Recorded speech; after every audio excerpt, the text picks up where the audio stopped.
pretty special that I'm even up doing anything in the morning because I'm not a morning person. So, good morning. Let's hear a little bit of... Beverage, let's get settled. Let's start over. It's a brand new day and she's back again. Get yourself a beverage, let's get settled in. It's Decon Q&A with CrystalJae. Hey, hey, hey, all our favorite heathens gathered in one place. All our questions answered, our favorite creators on display. It's Decon Q&A with CrystalJae.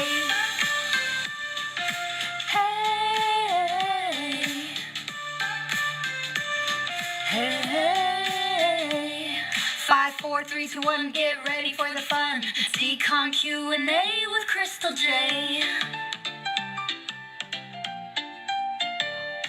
Welcome everybody. Hello YouTube fam. How are you guys today? Thank you everybody for being here. We are just waiting for our guest Deconstruction Center to join us, and then we will get started. I'm gonna go see if there's anybody over on the TikTok. Oop, I gotta turn down my volume now so we don't hear some repeat. All right. Hi, Dagda. How are you? Hi, Ty here. Thank you for sharing out the live.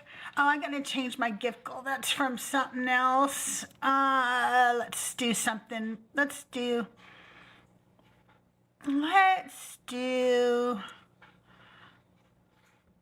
What are we gonna do today? Dun, dun, dun, dun, dun, dun.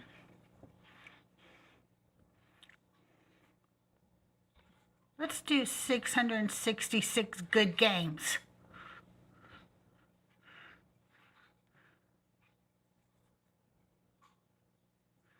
And let's pin it. You are back.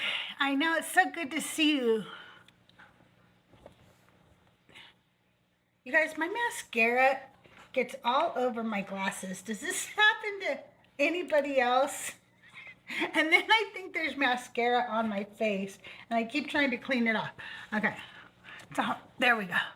No more on my glasses. DC, come on up. How are you?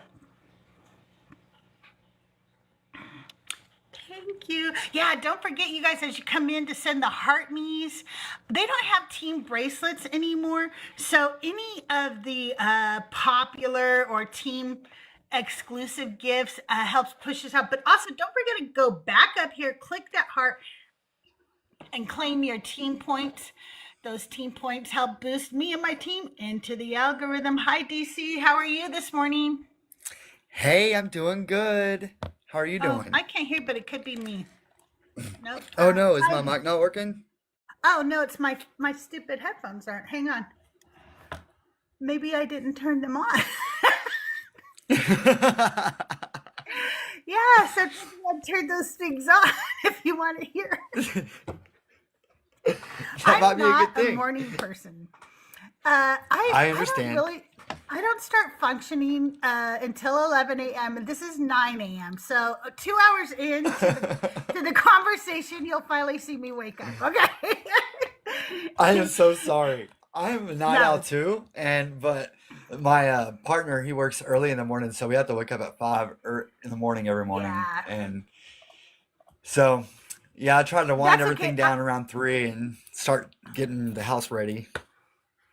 Yeah, I'm hoping to get Daniel Green on the show, and if I get him on, I'm gonna have to do it like in the middle of the night or something, and it's even gonna be worse. That's gonna be great. Oh my Daniel God. Green is worth it though. He is. Did you see I Am His Pastor at all last night? No, I wasn't able to watch it. I seen that there was some stuff going on though. Joined us. Daniel Green joined us up there. Oh no. His name was Inconspicuous Monkey, I think. I think that's what it was. Inconspicuous something, and I think it was Monkey because it was a play on Curious George, and he had the Curious George icon. And I kept calling him Piss Monkey. Oh my gosh. It's really fun to play with these creators on I Am His Pastor. When they jump up and join in, it's so fun. Mezzo was there and Joel. Really is. Atheist Preacher came I know. up. I feel like I'm on during the day and I miss all the nighttime shenanigans. And I wake up and I Yeah. see everything you guys been doing through the night. And I'm like, holy shit. I missed out.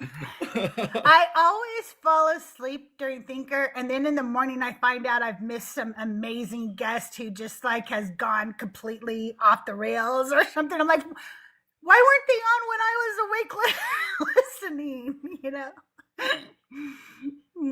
Happens to me Anyway, you too, guys, all the time. as you know, what we're going to do here is I'm going to start by asking DC some icebreaker questions, and you guys can come up. But right now, what I need you to do is give me I know there's only 8 of you. I don't know why I don't get pushed out right away, but I don't. I just don't. But I do get pushed out once we start tapping that screen and sharing out the live. Share it. Oh, and I haven't shared it out yet either. So if you hold down your screen, hold down your finger on the screen, you get a list of like a ton of people, and you just hit send,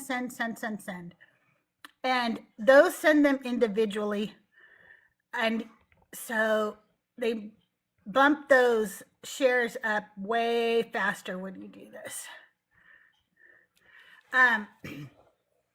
And also let get the likes up. I have a gift goal of the good games, 666. Also, don't forget to gift my esteemed guest, DC, and don't forget that I have a gift or a subby goal of 139 subscribers. I'm at 127.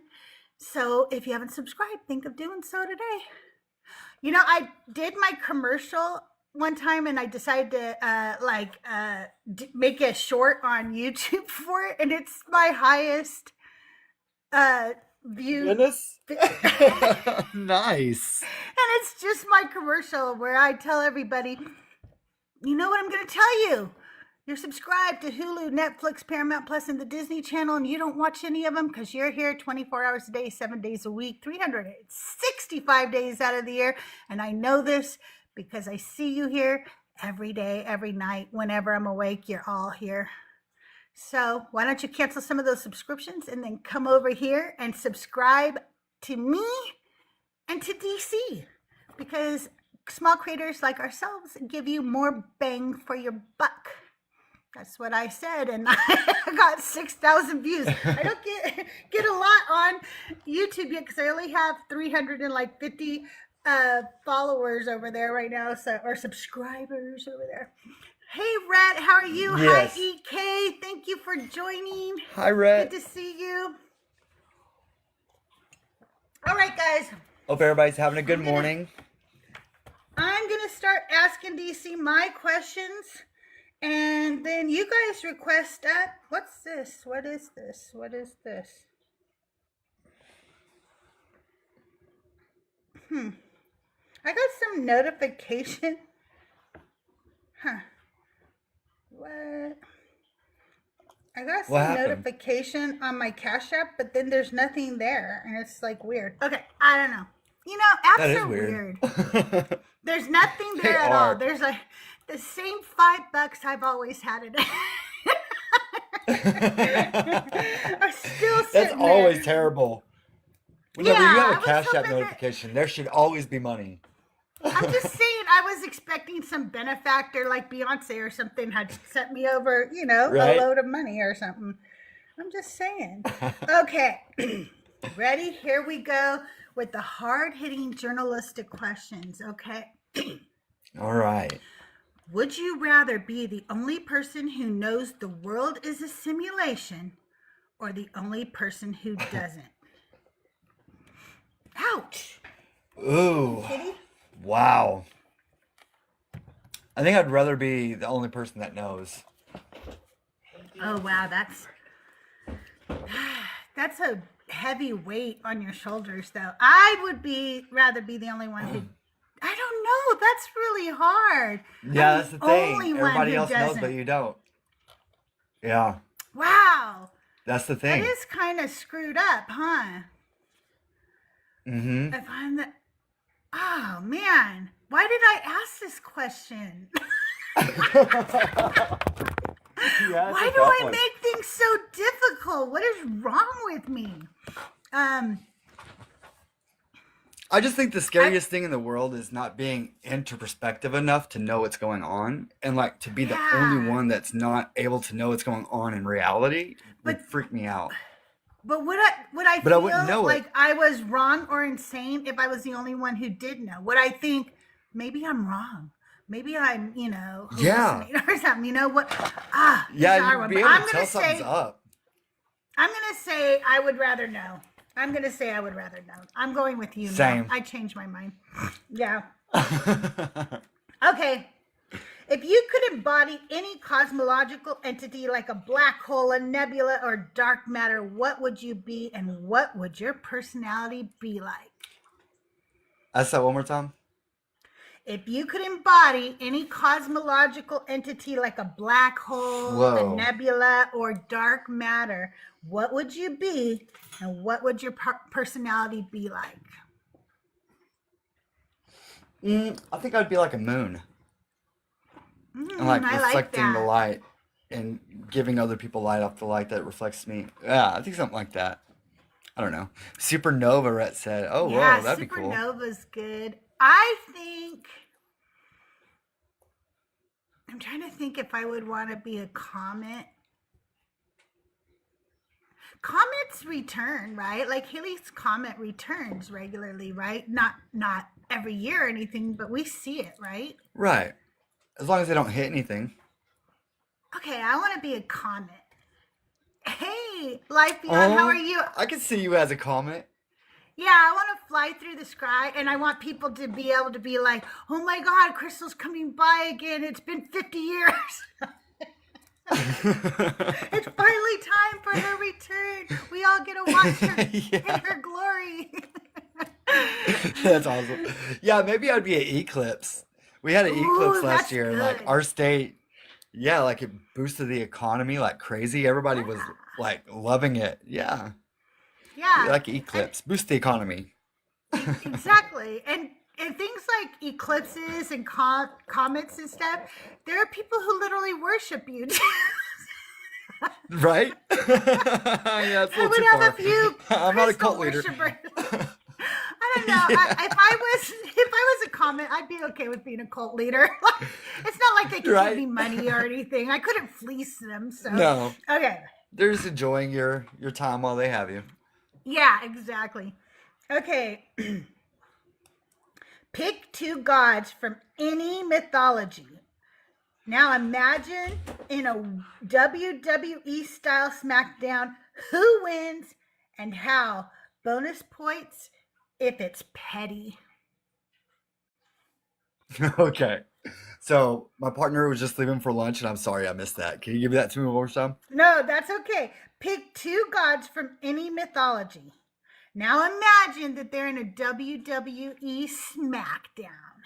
Who wins and how? And bonus if it's petty.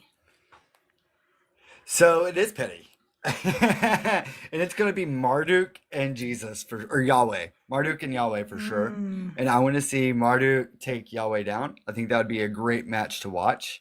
And it's super petty because I mean, you know, Yahweh's a piece of shit.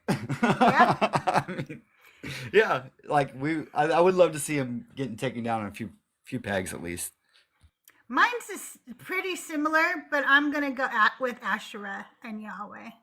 And she's going to take him down.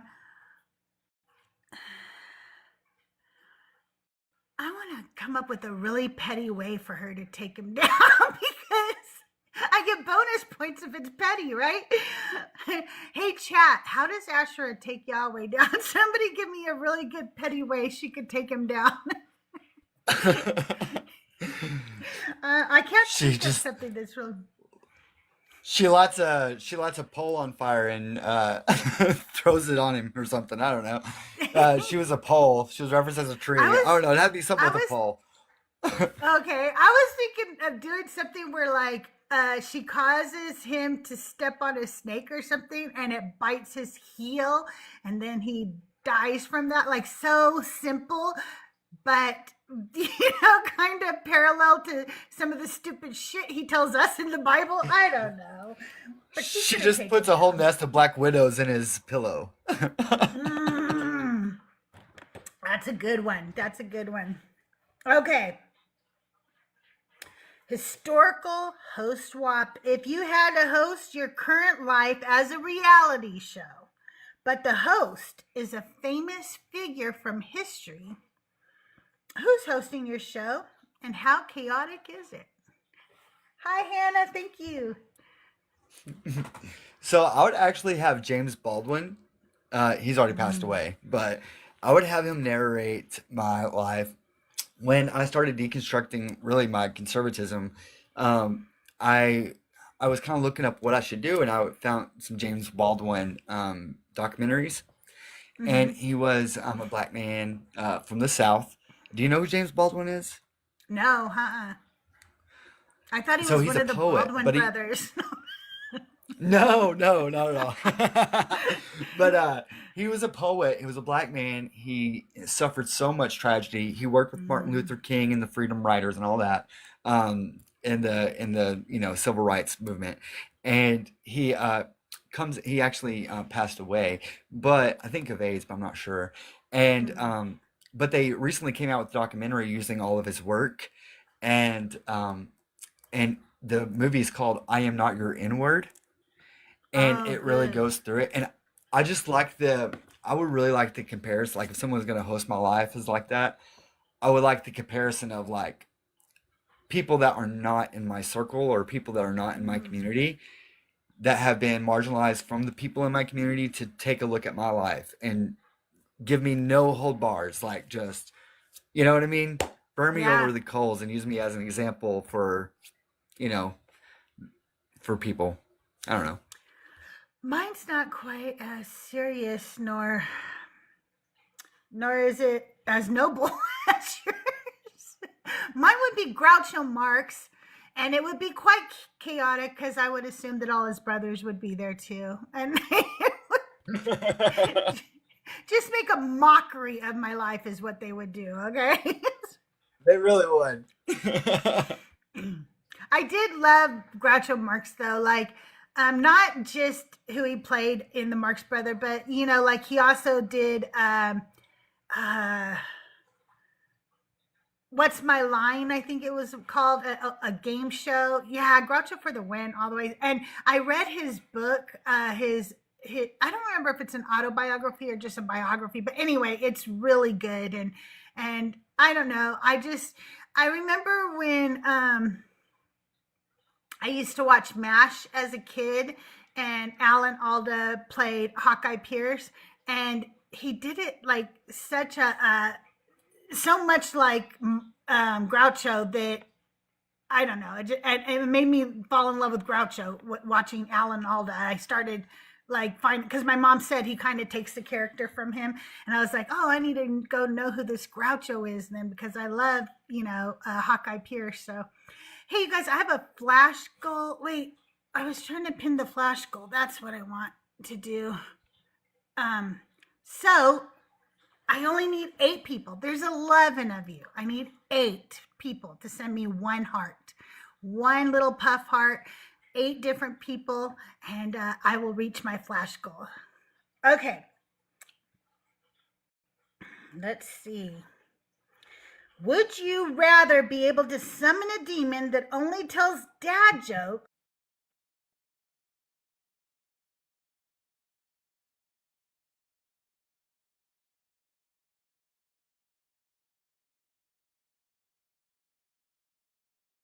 Hey, I lost the audio. Is that just me?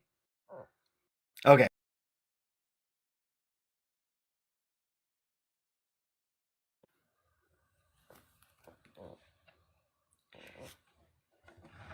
Hey, sorry about that. I got a phone call. And Yay. my Okay, daughter's no been problem. going through some stuff. And so it was her. So I wanted to make sure it wasn't, an emergency or anything important. So needed to take For that sure, for call, you sure. guys. My kids are my everything. So, anyway, I don't know what part you didn't hear. You said I heard the first part, something about dad jokes. Yeah, okay. So, would you rather be able to summon a demon that only tells dad jokes or an angel who roasts you relentlessly? An angel who roasts me relentlessly. 100%. Oh, Dad jokes are insufferable. they are insufferable. I think To I'm me, going with the anyways. angel too. And I think it's funny when people roast each other. So, I would probably just roast the angel back. So, I think it would be kind of Right? fun. It would, yeah. Yeah. Okay. Like I literally go to like people's lives because I know they will roast me. And I'm like, I need to be taken down. Yeah. You gotta be taken down a notch every once in a while, you know? Okay, let's see. Did you guys already meet that flash goal? Are you guys? Oh, I have 4 of 8. I need 4 more people to send me the little pink heart puffs. They're only 1 coin each, okay?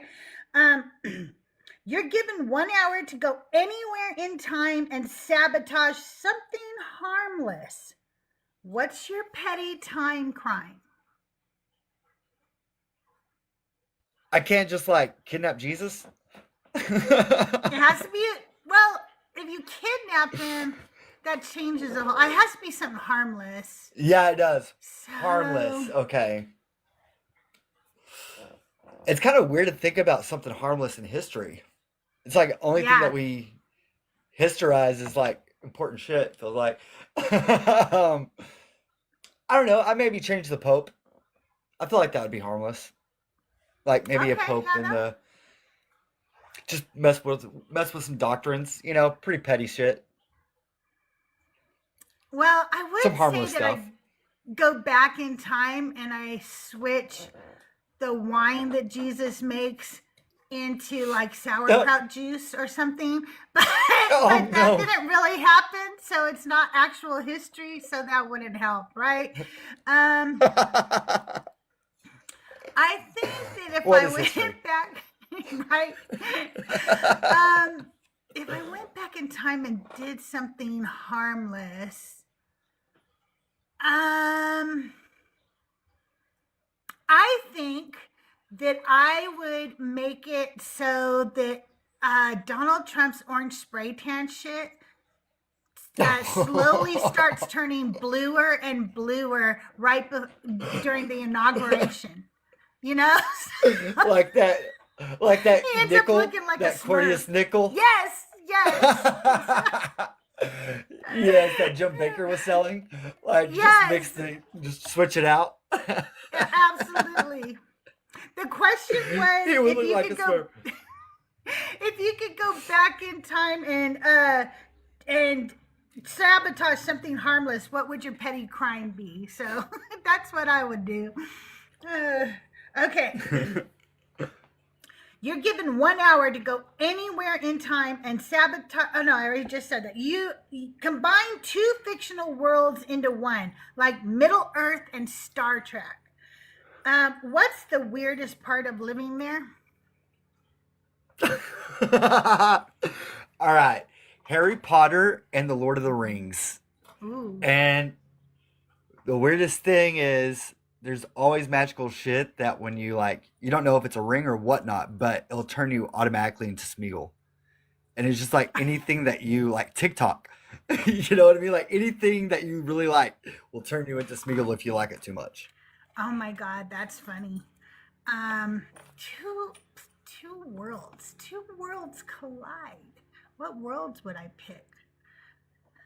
Like, okay, let's start with the righteous gemstones, just cause, right?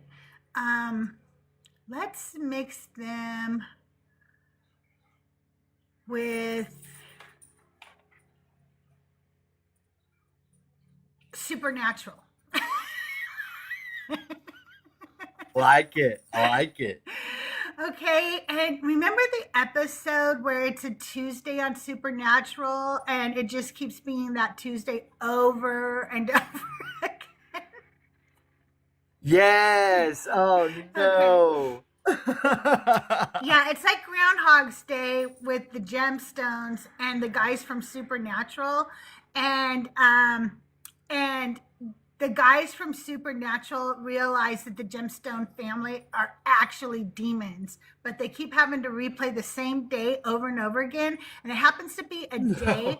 where the whole family on the gemstones is performing some big, huge, Jesus, convention or something at the church. And the supernatural guys are trying really hard to get the demons out of them, but they have to keep reliving that day until they figure it out. So yeah, that's my crazy day. That Okay. was a good one. That was way better than mine. I fucking love the Gemstones, man. That is such a great show. If you're not watching HBO's The Gemstones, find a way. Find a way. If you don't have HBO, go. You know what I'm talking about. Go find a way. It actually It reminds is me of the funny. Trumps. It just reminds me of so many mega preachers, though. It just is like, oh my God, this is okay. The world's ending, and you get to choose the vibe. Slow cosmic fade out, sudden rapture chaos, or ironic AI uprising. Defend your doomsday. Oh, Doomsday. I feel like I feel like we don't have to actually go too far out of the realm of possibility for the Doomsday scenario. HAE. Um, so like in a fantasy Doomsday, I feel like the atheist god, right? So try to figure that one out. Actually comes down and he does like some rapture type of thing, whereas like we're all taken to like a different place, like a different world where people are actually sane, you know, and then That would all be the awesome. Christians are left here, and they have to like cannibalize each other. I feel Okay. like that would be the doomsday scenario. Okay, so mine is the rapture with aliens. Okay, so the aliens are coming to take all the Christians to some really shitty place because they're really shitty people in reality. And so they think they're being raptured, but they're being taken away from the aliens. And then once they're gone, the aliens take us to all the other people, all of us heathens, to a new, beautiful world where we could start over without the Christians. And so it's just an end to this world and to the Christians. I Wait, feel like we have the I'm same looking. end. I think we have the same ending, the same That's doomsday. so weird. So the aliens were our friends all along. Yes, they were. Yes, Um, and we all found out we were gay. yes, we are all on the gay spectrum. Every single last one of us. Yes. Okay. Would you rather have to explain memes to ancient philosopher or theology to aliens? Memes all day. Give me the memes. Okay. I think I if I was to try to explain theology to an alien, they'd like stop me like I'm Rasul. They're like, no, no, just stop. The memes I feel like would be entertaining and we can have some fun with it. But I feel like the aliens, as soon as I try to tell them our religious theories, they're gonna be like, yeah, just shut up. Yeah, we travel the I'm universe. I'm gonna tell aliens the theology, but I'm gonna do it in the way I do things. Do you see? I'm gonna sit Probably them love down and it. tell them. You want to know what these idiots think? Do you want to hear what they think? Yes. Okay, it would be like campfire stories. It would. It really would. Okay, a mysterious entity. Oh wait. Okay, yeah, a mysterious. This is my last one, you guys. So if you have questions for DC, go ahead and put your guest requests in. If you're on YouTube, you can also ask in the chat and I will read them out to him. If you are too shy to come up and you have questions for DC, you can ask him in the chat and I'll read them out to him. So, yeah, let's get ready to ask DC all your questions. A mysterious entity gives you a box labeled The Truth. You can open it, give it to someone else, or throw it in the ocean. What do you do and why? I open it up, of course. It's a box that says truth on it. Yeah. I'm going to open it up and I'm going to see what's inside. I like that too. I think I would too. Because, like, I like the truth. I want to know the truth even if it's bad. You know? Yeah, and you know what? Early in my deconstruction, when I'm listening to Eric and Chaotic Dad, and I'm like really trying to figure out, is there really no God? You know, to my own self, trying to make that conclusion, I stumbled on the Johannine comma, Johannine comma. Yeah. But it's 1 John 5:7, and it literally talks about the Trinity, and it's different. It says the Trinity is the blood, spirit, and water. And then it says the spirit is truth. And that gave me like a foundation. Okay, if the spirit is truth, okay, then if evolution is true, I shouldn't be afraid of that. Right. If whatever is truth that comes out, I should welcome that with open arms. If that is the spirit, if the spirit's leading me to truth, I should welcome it.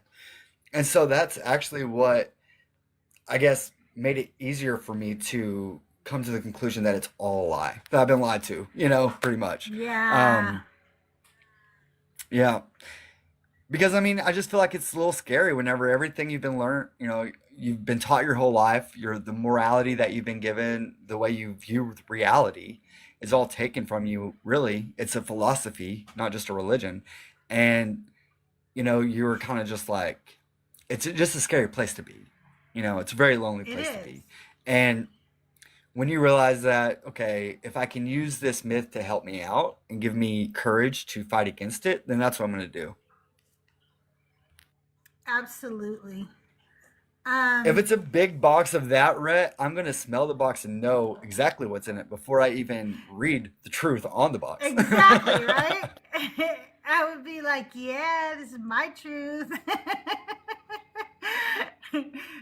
That would be a more honest truth. Yeah, I would open it. I like knowing the truth. I think that one of the things that bothers me most about deconstructing is really coming to terms with the fact that not only have I been lied to, but we have perpetuated a lie for generations, and it's harming us as a society. And not just this, like any ancient, in my mind, any ancient religious belief, they're lies. And we keep passing them down. Like I cannot imagine for 1 minute us still believing in some of the other ancient gods. Like, what are those little ones that are? Have you guys seen those little? I think that Rabbi Hannah has one. It looks like a little pregnant body, and they are like some kind of, god from, some ancient people. And I can't imagine us still worshiping that little pregnant body. You know what I mean? Like, so, yeah, it's weird to me that we still. Or like thinking a chariot is like bringing out the sun. Yeah. Like a chariot bringing out the sun every morning. Like, I couldn't imagine believing that. G Tweet said, if you tell me there is a God who gives me strength through, listen to this, through suffering, hope, willingness, sign me up. Fuck that. If you tell me there's a God and he needs me to get strength by making me suffer, I don't want any piece of that. That's a piece of shit. God. Yeah, I feel like what you're saying is propaganda that a tyrant king would use.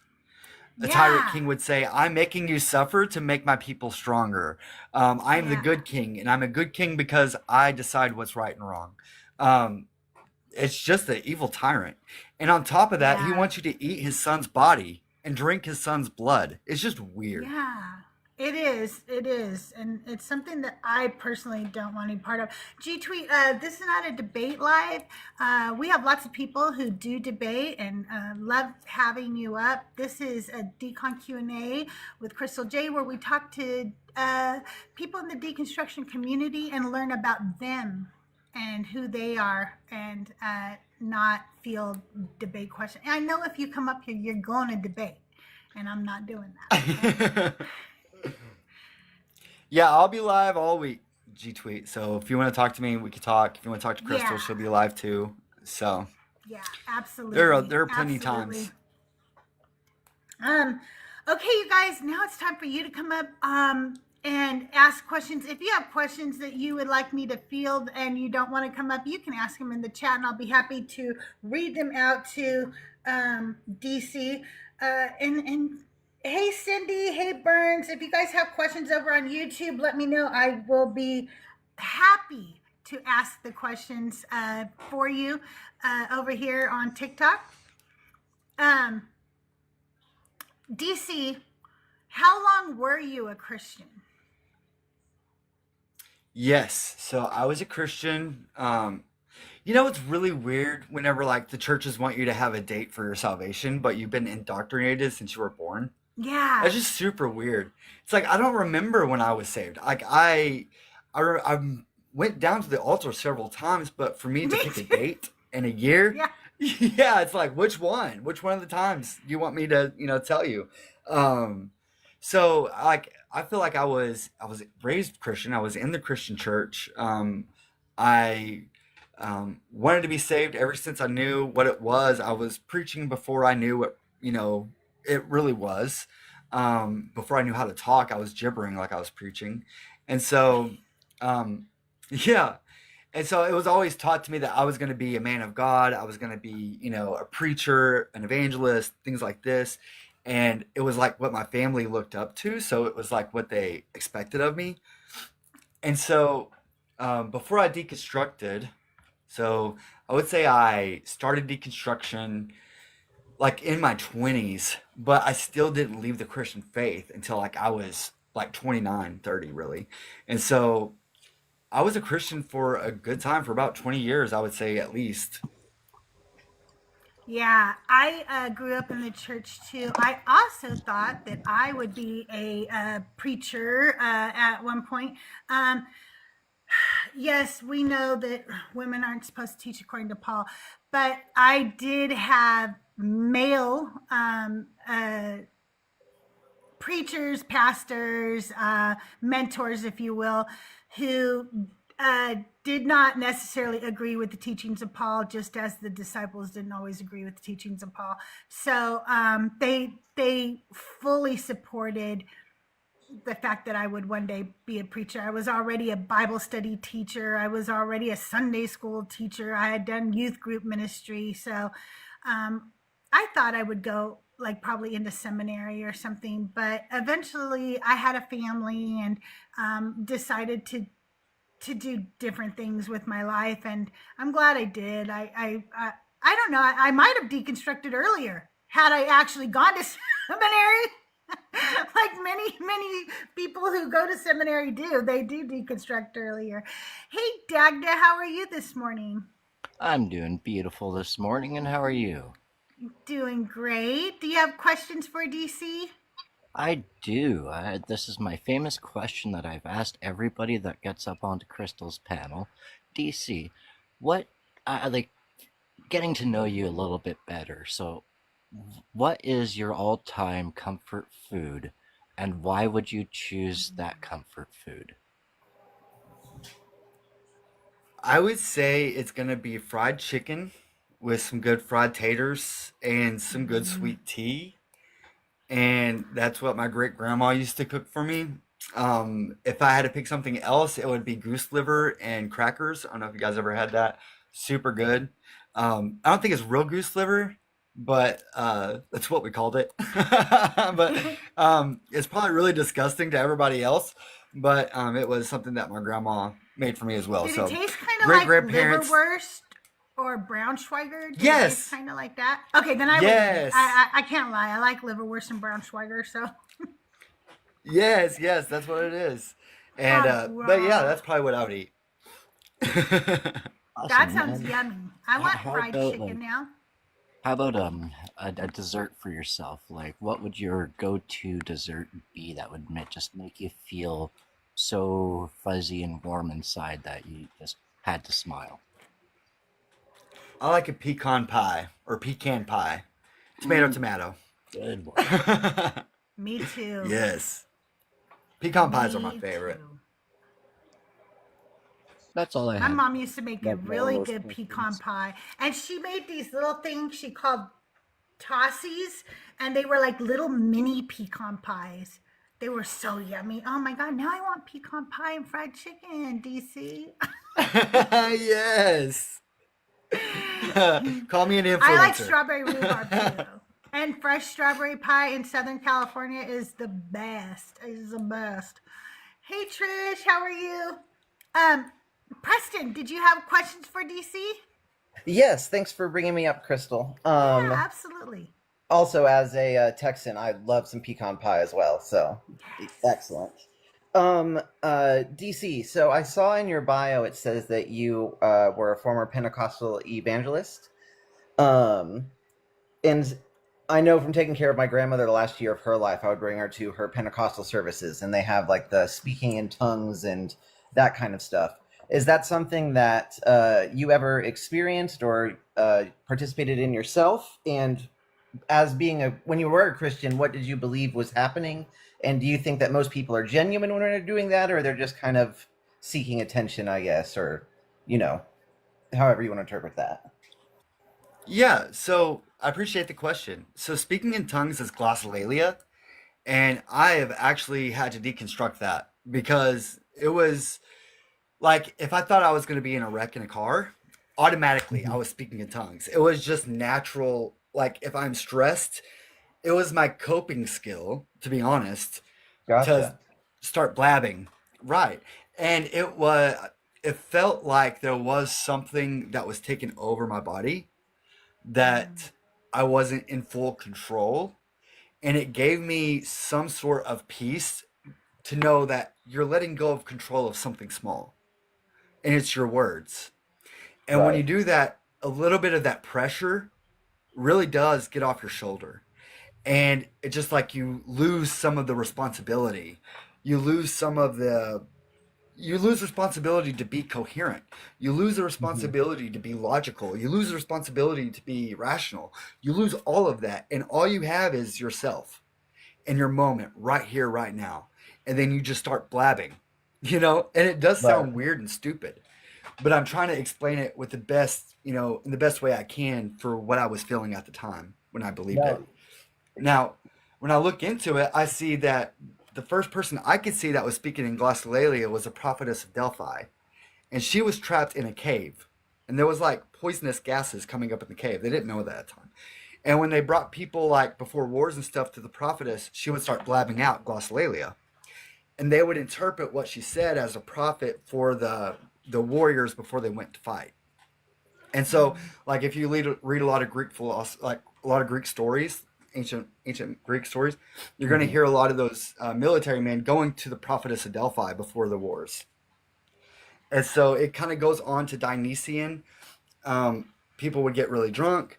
People would fling around, start blabbing, and you don't see this in the Old Testament Right. Yeah, because I this is a used to speak a lot of Greco-Roman. tongues when I was drunk too.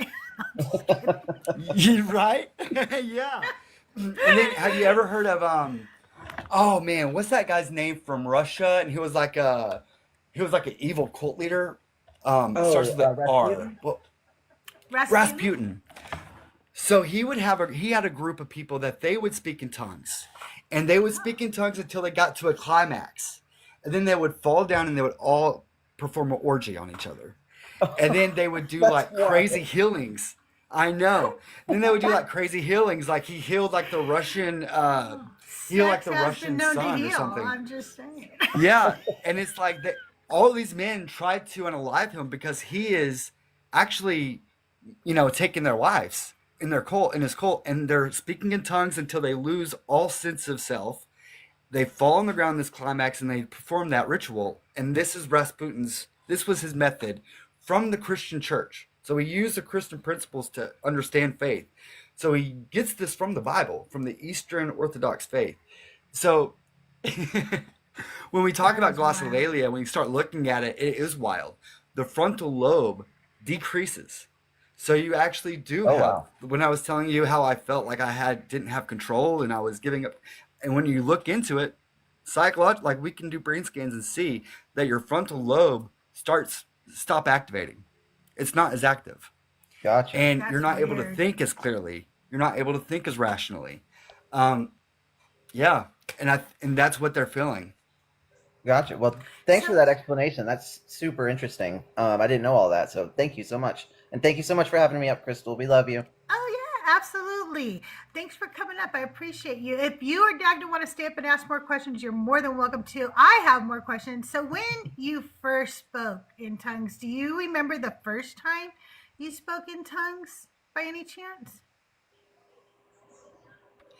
I was super young, to be honest. Okay. I was Okay. super I was young, just wondering if the first but I can time, if remember it feels the first time like I you're remember.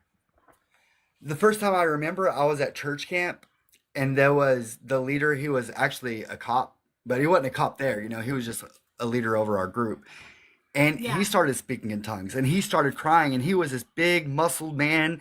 And like, I thought, okay, if he could, because I was raised by women, so none of my grandfathers spoke in tongues. It Mm, wasn't a man thing. It wasn't something I saw men do a lot, in my circles. It was more of like the women would do it. And so yeah. whenever I am in this church camp and it's all these men that are, masculine appearing and everything, so people that I wanted to look up to, they're speaking in tongues. I remember that's whenever I felt comfortable enough to do it. Gotcha. And it, like, of course, you get butterflies in your stomach and you think you're doing something amazing. You're just a kid, but yeah, I do remember it. I don't know if it was the first time, but that's the first time I remember. Darth, I don't know if you're still in the chat, but if you are, I just want to let you know that a huge amount of people have asked me to invite you on my show, Decon Q&A with CrystalJae. I don't know if that's something you're interested in or not. It's where people get to ask you questions. So just letting you know, just putting that out there for you, Darth. They enjoyed Darth when you Dawkins? came up before. Yeah, it says Darth Dawkins popped in. He's popped Darth, in if here you would before. please, if you would please unblock me for still in here. I know you got mad because I asked if you watch PMAR's content and you answered yes because you didn't know what I was asking about. I promise you it was Oh, nothing offensive, or it wasn't trying to be. I was just really curious if that's something you watched as well or if it's something that you were opposed to. hey, Cash. Hey there. What's up? Nothing much. The reason I was asking that, DC, because when I have, okay, so I grew up Methodist. They don't do the speaking in tongues stuff. Okay, it just doesn't happen. They don't really talk about it either. Why they do or don't do it. You know what I mean? Like they literally just kind of pass by all that. And then I was a Quaker, and Quakers believe in speaking in tongues, but they believe if you speak in tongues that somebody else has to translate it, and there must be a translator present before you do it, or you're faking. Okay, is how they view it. And so there wasn't a lot of speaking in tongues in the Quaker church either, because that puts, kind of a little pressure on you that somebody else has to translate for you and so forth, blah, blah, blah, right? So like, let's say you had a word from God and you stood up in church and said, I have a word from God. I need to speak in tongues to tell you. Somebody else, not somebody you brought with you, would have to stand up and say, I have the translation. Okay. See what I'm saying? So there's just not a lot of that goes on. So when I would try as a Christian to speak in tongues, that's exactly what it felt like to me. Like I had to try to do it. And it never felt real and it never felt natural. and it felt like I was having to create those sounds and the words and stuff, and so it just never felt real to me. So I never really did it, and it feels the same today as a non-believer because I spoke in tongues last night on I Am His Pastor, and it feels very forced for me, like it's not natural. It doesn't just flow. Dagda, what you got? Yeah, I was just wondering, there, DC. Moving forward with doing these lives and such, I know we all have a different outtake on what we want to see come out of it. I was just wondering, what do you see your outcome, and what do you want to get out of these lives that you do? And yeah, just curiosity. Yeah. So I want to help people understand what's going on, not necessarily take their religion away from them, but I want to help them be honest about what they believe. And um, that's really what I want to do. I want to just have another perspective and to call out the hurtful dogma and the lies. And it doesn't always sound like that whenever, if you listen to me. um, but my heart really is to where I want to have a conversation with them and to see if there is any harmful dogma that I need to address. And I hope that other people do the same thing with me. Um, but especially in the faith, like a different lens. For me as a Christian, I never thought about it being a human sacrifice. It was never a thing. Like I would never think that Jesus was a human sacrifice. It just wasn't a thing I would think about. But now I'm able to talk to Christians and say, okay, how do you feel about a human sacrifice? Because I don't think that they are making the two and two click. I don't think they're doing the math in their head. They're not understanding that they are practicing symbolic cannibalism. I don't think they understand that they're using a human sacrifice for salvation. These are the things I don't think they understand. And I think that, pointing out unique takes and unique perspectives to help bring a healthier faith or a healthier community, I think that's what I have to give. I really Awesome. like Thank you that. so I much. really do. I know that you and I have been talking a lot lately on Discord and in rooms together and stuff about uh, just trying to see Christians as ourselves, as we were as Christians, and trying to understand them better. And I promise you guys, I am working on that. I said that last night, and Jill goes, "No, you're not. I heard you ripping into somebody this week, but I really am. Just because I'm not always able to contain myself doesn't mean I'm not actually actively trying. I promise you I am. I just there's still a lot of anger there. There just is, I and it's understand. not. I get it. It's it's not just that I see myself in them because I don't always. I never lied like they did. I've said this before. I was more of a bitter truth. If you've ever debated with bitter truth or watched bitter truth, once you have pointed bitter truth to something that you can prove, okay, bitter truth will not concede to you. But what he will say is, oh, okay, I'm going to go study on this some more. And then he doesn't. But that's what I would have done too. I would have said, oh, okay, I'm going to go look into this myself or talk to my pastor about this. And then I wouldn't. But that's what I would have said to you just to I end was a the dirty liar too. conversation. I was the same way. But Whenever I I was an wouldn't do the evangelist, so Yeah, I wouldn't do the things where people just flat out lie to your face about what right, the scripture says. That I wouldn't do. I would just lie about the fact that I'm going to go follow up on this in private. And that's right. what I would have No, done. I mean I point But out the things that I used to do, and it cringes me. Like I had some Mormon missionaries over here at my house, and I was asking them about some things and asking them about the religions, different religions, And one of them said, "Yeah, I've studied so many religions. I know, yeah, and this was the only Mormonism is the only religion that's true that I've studied." And I was like, "Okay, what religions have you studied?" He didn't study any. Well, I've said He just that had like different too. denominations of Christianity. I'm Yeah. serious. I remember telling people, well, I think I've told my kids this, okay? And they now know that I'm very honest with my kids. So even if I've said something that wasn't true, I'm the one who's going to tell them, when I said this to you, that wasn't true. I'm going to fess up because I'm very honest with my kids. But when I was a Christian, I don't think I was, because I think you have to lie a lot to yourself to believe in this, Well, and that's the thing is believe. That's the key word. yeah, We believed it. yeah. So So what was it I really know lying? that I said that I had studied many other religions and I found Christianity to be the only one that was truthful or whatever. And in reality, what I had done was skim a couple of things about Buddhism and Mormonism. I never studied them. What the hell? Why No, would I me tell either. people I studied them? I didn't study The them. only I study don't even I know did of shit them about was mythology. yes. Until I met Like you the only guys, study I that I didn't know did, who Ashura was. I didn't know about the right? Epic of Gilgamesh. I didn't know shit about shit until I met all you guys. Okay, and then I was like, oh, that's what they actually mean by studying? I didn't do any of that. Same.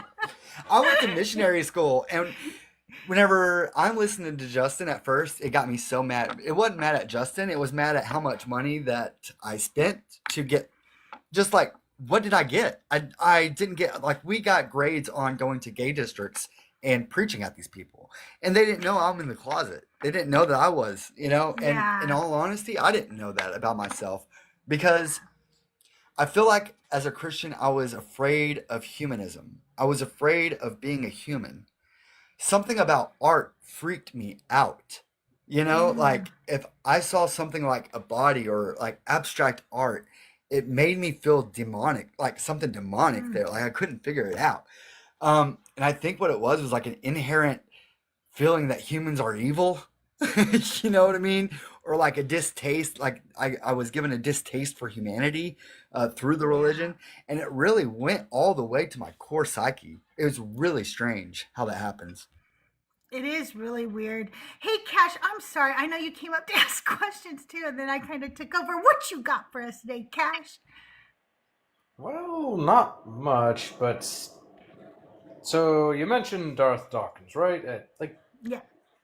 Does what exactly is his deal? Like I've seen him DC everywhere. could probably answer that better than me. He's been around Darth a lot longer than I have. Yeah, I've Darth heard. Dawkins is not a person. Cash. Darth Dawkins is not a real person. Okay? He's, It's a He's a persona. he's a character. Yeah, it's a persona. he's He just plays it up. Yeah, if you look at he couldn't even go to his daughter's wedding. Okay, let's just be frank about this. Okay? He is an abuser. Like he hurt his wife, like he has restraining orders. He doesn't have a good life, right? So when he gets on TikTok, he is Big Daddy Darth Dawkins. When he gets off TikTok, he's Lonely Gary. His name is Gary. What Yeah. the fuck? That is such a lame name. Like, wow. Whoever named him must have really hated him. Isn't there a Gary Well, that was in SpongeBob's cat. SpongeBob? Yeah. Yeah, that's what I'm saying. That's very I smart. was like, isn't there a Gary in SpongeBob? Let's be count on the Gary. Let's be count on Gary's. Isn't it a snail though that they call a cat or something stupid? Yeah. It's a snail that meows. You guys played with AK. You should come up and tell us all about it. You need to come up, tell us all about it. It is a cat. I mean, it is a snail that they call a cat. Okay. I just thought I was imagining things. Yeah, he does not like you to call him Gary, though, just so you know. So you only do that if you're absolutely trying to piss him off, okay? Because he doesn't like that. I want that. I just might. Yeah, at first did not want him to block me because I really wanted to have a conversation with him because I felt like he was gonna make me smarter. You know what I mean? I felt like Uh-huh. how hard he was actually a good thing, and it was showing it possibly could show where our lack or where we're missing a piece. Yeah. You know what I mean? I'm totally up for that, but it's totally disingenuous. And when I realized that he's just a character, I don't care anymore about him. I do not care Yeah. about P Mars. I do not care about Darth. I don't care about a lot of the people that I did care about because I came to the conclusion they're not people. No, they're personas that they've created, and they get a lot of attention for those personas. And so, by the way, I'm not really CrystalJae either. This is just a persona I put on. I'm really a Christian bitch. That just kidding. That's funny. To hear totally thought I was an AI bot for a minute. I had to show my face. Yeah, I really go to church every Sunday, and I actually can speak in tongues. I'm really quite fluent in it, actually. Yes, I am a nice lady. Do y'all know the nice lady story? Because I know that I have it in my bio, and people love to point out that it says that. Do you guys know the story of why I say that I'm a nice lady? I feel like I've heard it, Okay. but I don't know it very well. Go ahead and tell it again. Okay, when my son was about 4 years old, he did something wrong. I don't remember what it was. Okay, it was something small. None of my kids were bad kids. They just did normal kid things, right? So he did something, and I put him in timeout. And a little bit later, he was taking a car, and he was like just like driving it on the wall, and he drove it like out his door to his bedroom. He's in timeout, okay? And then he's like driving it down the wall of the hallway. And it would be like a couple of years later, like only when he's like 6 or 7, he tells me that he remembers that time that he was in timeout. And he goes, "Yeah, I remember that I was in timeout, and I was like, I kind of want to play with my cars." And so I was like driving it on the wall, and then I was like, "Well, I could drive this down the hallway. She's a nice lady." I just thought that was the funniest thing for my own kid to think about me. Not like my mom's nice. She's a nice lady, like he just totally took away my mom status, and I became a lady. So I like to put that in my bios. And I get what I think is funny is not only do my friends like to point it out, no, Crystal's a nice lady, but I love it when the Christians point it out. "Oh, I thought you were a nice lady," and our family still says it to this day. When I do something, my kids will go, nah, she's a nice lady. She'll do it, so yeah, that's just our little family joke. I'm a nice lady. So, but I am a nice lady, and I didn't You get mad are. at him when he drove the car down the hall. He was right. I didn't get upset. I was like, all right, he's been in timeout long enough. He can drive his cars now. So, good morning, Joyful. Okay, any other questions, Cash or Dagda? If not, I'll come up with a few more because I have lots. DC, do you remember the first time you went Yes. out street preaching? I remember. Yes, I do actually. So, do you guys know what the Brownsville revival was? No. Mm-mm. Okay, Dagda, do you know what the Toronto revival was? Oh, he Oh, said he he'll said be he'll right be back. right back. So, Steve, there was a big movement like in the 90s where it was like really charismatic Pentecostalism to like the extreme. It was like at its peak. And so there was a church in Florida, Pensacola, Florida. They had a Mother's Day service, and the evangelist was supposed to preach there one night, but it ended up going for 5 years. Can you imagine? Going to a church service, like you're going to go preach, and then you end up having to stay there for 5 years because like everybody's wanting to come to your church. And so those are the people that I was trained under. And so by the time that I was old enough to go to Bible school, the revival ended, and the evangelist moved to Texas, and so that's where I went to Bible college at. Was in Texas. It really wasn't Bible Oh. college. I call it ministry school now. Yeah. Because they called it Bible college, but we did not learn the Bible. We learned like we answered the question, is euthanasia okay for your members of the church? You know, things like that.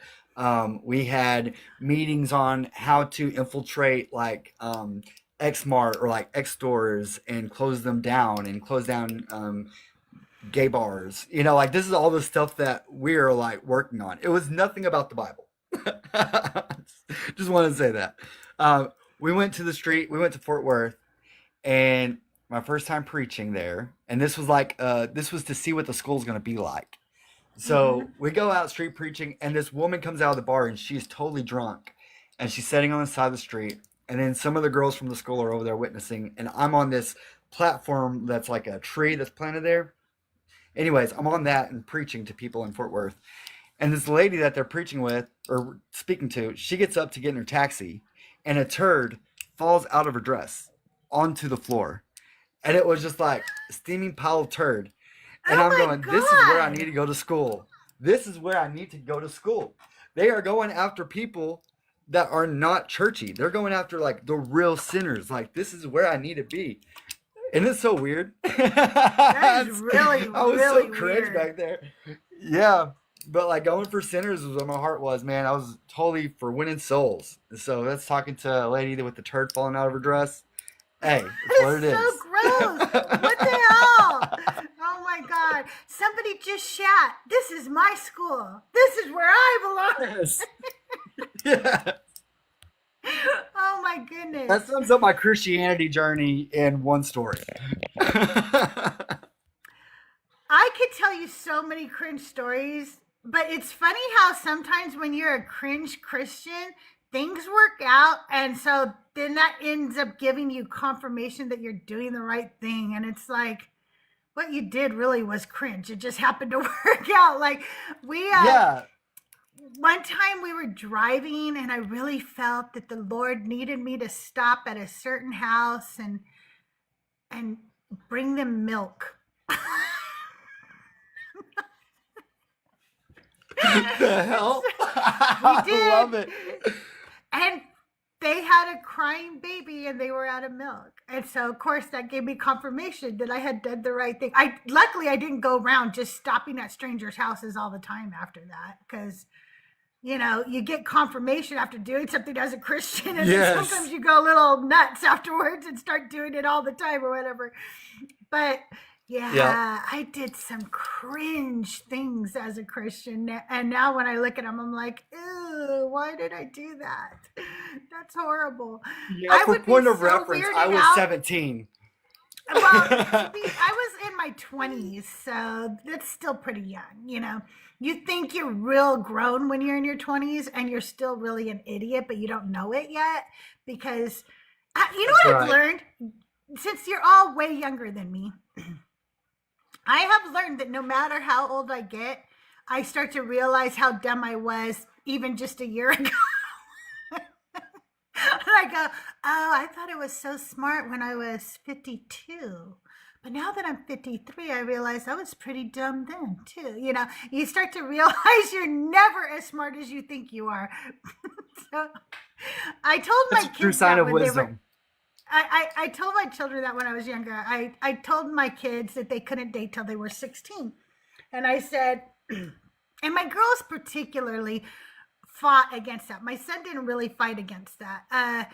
I don't think my son was really ready to date until he was in his teens, you know. So he wasn't. But you know, girls get all a little bit, you know, crushy on people, and then guys start asking them out when they're younger, as we know, and they don't always understand why they can't date when they're like 14 or 13 or something like that. And so I told him, I go, look, here's the reality, okay, is that it's really hard to have boundaries when you're younger. And the older you get, the better you are at setting boundaries about your body, about who you are, about what you will allow somebody to say or do to you.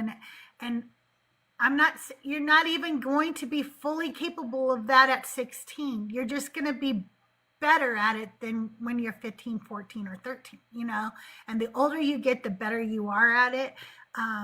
And so that's why I picked 16, and you're only going to be able to date somebody who's about your age. That's it, because I need them to be at the same mental capacity as you, and stuff. Yeah, basically, if they're going to make mistakes, it better be the same category, if you will. Yes, exactly. And I remember one time when one of my daughters was 14 or 15, this boy was just so persistent. He was like 16 or 17 or something. He was about a year or two older than her. Whatever her age she was, he was a year or two older, but she wasn't 16 yet. So I think she was 15 and he was 16. Okay. And he was like, I really want to date your daughter. And my daughter was like, please, Mom, please, can we go on a date? And I said, I'll tell you what, all of us will sit down at McDonald's, and we'll sit down and he can talk with me. And if I, think that this is something that you guys can handle, then I will consider it. I'm not unreasonable. So we go to the McDonald's, and immediately this kid starts telling me he's in love with my daughter. And I'm like, oh, honey, now that's a big ass red flag, and you're never dating my daughter. Oh, but I didn't say it that way. I didn't say it that way, That's the thing you say day one. Bad idea. No. I'm like, you don't even know my daughter. What the hell are you talking about, So we talked for a while, and after we talked, I explained to my daughter, not yet. You're not dating him. And I explained to her why. I said, it's a red flag when somebody comes off that heavy about somebody that they don't actually know, and stuff. And within a day, she was like, oh my God, thank you. He is nuts, Mom. She was like, thank you for not letting me date him. And then when she had let him know that she also was no longer interested in dating him, he started DMing me and telling me how he couldn't live without her, and just all of the, Emotional blackmail. Ew. yeah. And I was like, this is not okay. You are not to ever contact her again. And this is her asking me to tell you this, not just me being some overprotective mom. And you need to ask yourself why you're feeling this way. So I talked to him, and I didn't just get like mad at him, you know what I mean? Because he was just a kid. I was like, this isn't okay, honey. You need to talk to your parents. You need to talk to somebody, because you shouldn't be feeling this way about somebody you barely know. It's not normal. That's not okay. And so we talked for a few months in DMs on Facebook, and eventually he did start dating somebody his own age, at a proper age. And as far as I know, everything ended up being okay, but he didn't date my daughter. That's all I know. So he's not my son-in-law. That's right. Hell yeah. There's nothing more cringier than a young boy. There really isn't. There's really not. Good morning, everybody coming in. Good to see everybody. If you can, keep tapping the screen, sharing out the live. I've been live for an hour and 15 minutes now, so if we can get those likes up to 20,000, I'd really appreciate it. Also, if you haven't subscribed, what are you doing with your life? It's less than a cup of coffee a month, and I bring you great creators like DC. I have brought you Thinker. I have brought you Justin. I have brought you Nick Graves. I have brought you Sam. I have brought you Joyful Apostate. I have brought you Christ Before Jesus, Cyber Deconstruction, and I'm bringing you a bunch more. So if you enjoy this content, if you enjoy meeting and talking to the creators in the deconstruction community, then think of, subscribing today.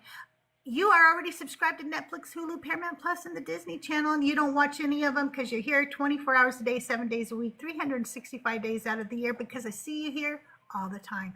So cancel some of those subscriptions, save yourself some money, and come over here and support people like me and like DC, because we give you more bang for your buck. Like Dagda, Cash, you should be, come and subscribe to all of us. We're amazing people, and we bring you great content. Dagda, Cash, do you guys have another question for DC? If not, I've got plenty more. Question away. Hey, I Slade. just got in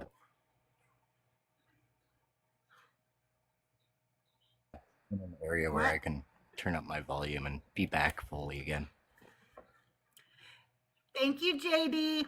I said question away, Crystal. I just got back to an area where I can turn my volume Oh, up okay. and be here present. Okay. Okay, so how long were you a street preacher? How long, like how many years did you actually go out there and hit the streets? So I was a street preacher for about 5 years.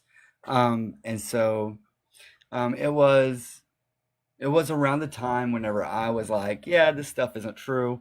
I was also a youth pastor, and so I was trying to understand everything. And the thing is, like with the Pentecostal churches, is like they are super strict, and so everything you do is highly scrutinized. And so after about a year of dealing, these were Pentecostal Church of God people, and I didn't realize that I didn't realize the difference of denominations, but these people were like redneck hillbillies in the backwoods of nowhere, yeah, anyways, that's probably, and it was like I couldn't get along with them. They were so judgmental. They did not want, it was more of an isolationist religion than it was like an evangelist religion. It wasn't more of like going out and winning souls. It was more like we are the one, we are one. We don't really need to go out and reach out to other people. And so I was really trying to push the church to go after like people that probably wouldn't dress right if they came into church. Yeah. Like that's where I was going. And I thought I got so much pushback, and it really made me question a bunch of things. Not necessarily about Jesus, but about the religious and the system, the denomination system. So that's what kind of got me out of church. I was bitter by leaving the church, but I still had Jesus. I still wasn't. Yes. I wasn't an atheist or anything like that. And it wasn't until like after my daughter and after all that stuff happened, whenever I realized what I was sold, the whole thing is a lie. It's not just the system, it's the whole thing. Yeah. DC, do you have your guitar anywhere near you? I do. You have a You want the request for Nephilim the song? Nephilim song. You have a All right. request. You All guys, right. DC is an amazing musician. That's another reason you should be following and subscribing to DC. Thank you, Crystal. I'm gonna try to do it right. Okay, let's see. And actually, I changed the lyrics after we read Genesis together from Oh, the really? Bible study. Yeah. Oh, wow. The sons of God. And at first it was the angels of God or something like that. And I'm like, oh wait, no, Oh, they're yeah. the Bene Elohim. Yeah. All right. Sons of God met daughters of man. They started breeding and making offspring. God said no. He could easily see how this was gonna go. Hybrids. Ruling the earth.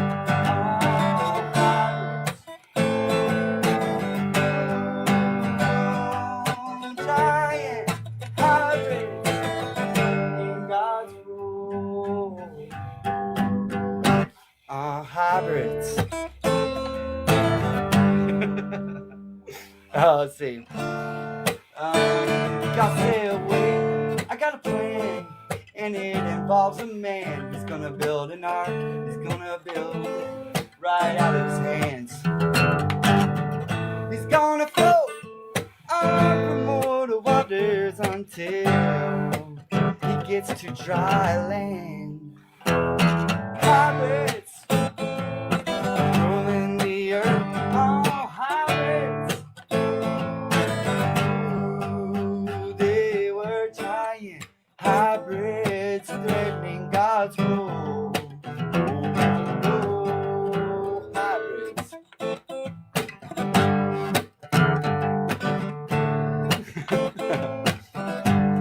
Yeah, it's a wedding, it's a feast. You gotta eat it up, you gotta drink it up. It's a wedding, it's a feast. You gotta eat it up and fill my cup. You gotta eat it up and fill my cup up. Wait, is that rain? Noah! Lord, kids on the ark, Noah! There's no more hybrids. No more hybrids. No more giant hybrids threatening God's rule. No more hybrids. And the funny thing is, guys, there were never any hybrids at all. No, no, no, no hybrids. Something like that. That was good, you guys.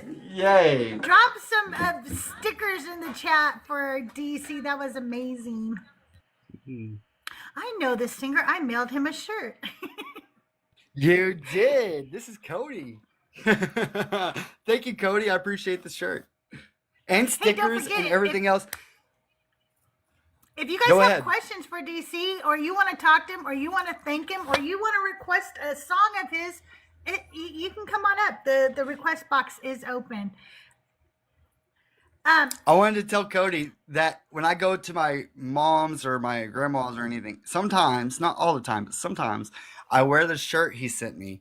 And the shirt has a preacher and it has like a circle around it with an X. Like, and then it says anti-preacher or something like that. That's awesome. And I love it. Yes. That's awesome. It's great. Okay, so how long have you been a musician? How did you learn really young? Did my grandpa taught me, my great grandpa, he taught me how to play. We'd always sit out on the porch and play. And he taught me that whenever I write a song, he taught me how to write songs. And he said, whenever you write a song, it has to be a gospel song. You can't write any secular music. You can't write anything that goes against God in any way. This is a gift. And he made me know for sure that I had a responsibility. And that's really why I use it the way I do. Yeah. You know, I've heard that from a lot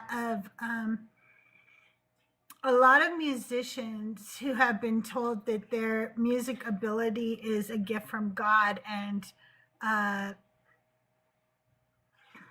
that not only should that be the only way they use it. I've heard Christians tell musicians that they will come back from God because you can't like be a musician and not eventually be saved, like, because that's why God created you.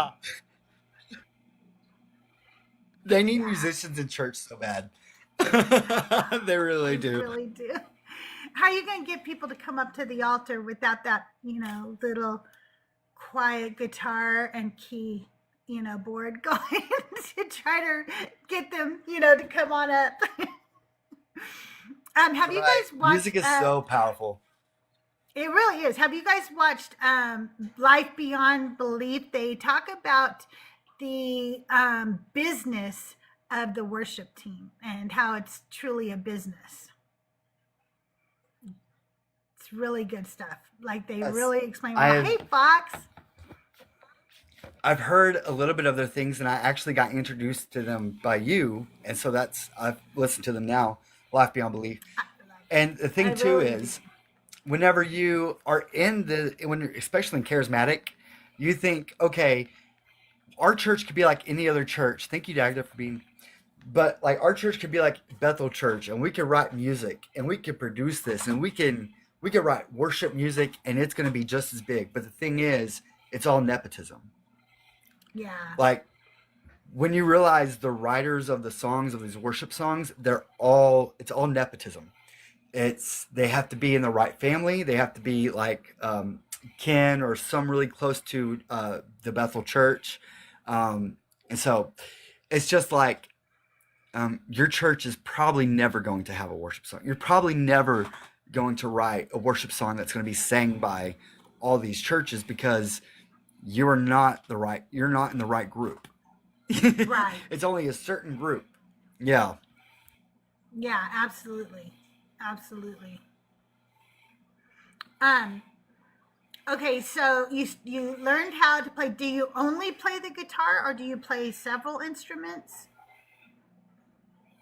I'm not saying that that's bad. I'm just wondering. No, no, you're Not good. like, oh, you only I because I only play the guitar not very well at all. So no way was that meant, it's just like anybody who No, you're only great. plays the guitar. I play the tambourine. I play the Okay, tambourine. yeah, I play No, that. I play the triangle. yeah, yeah. I could play a little bit of piano, and I could play a little bit of most things that I put my hands on after a little while. Um, but it's not anything. I don't know it like it's all by ear because that's how I was trained. So it's not anything Yeah. like I'm not a professional musician. I can't. I can read some music, but not very well. And so I just use what I have, and I hope it's good enough.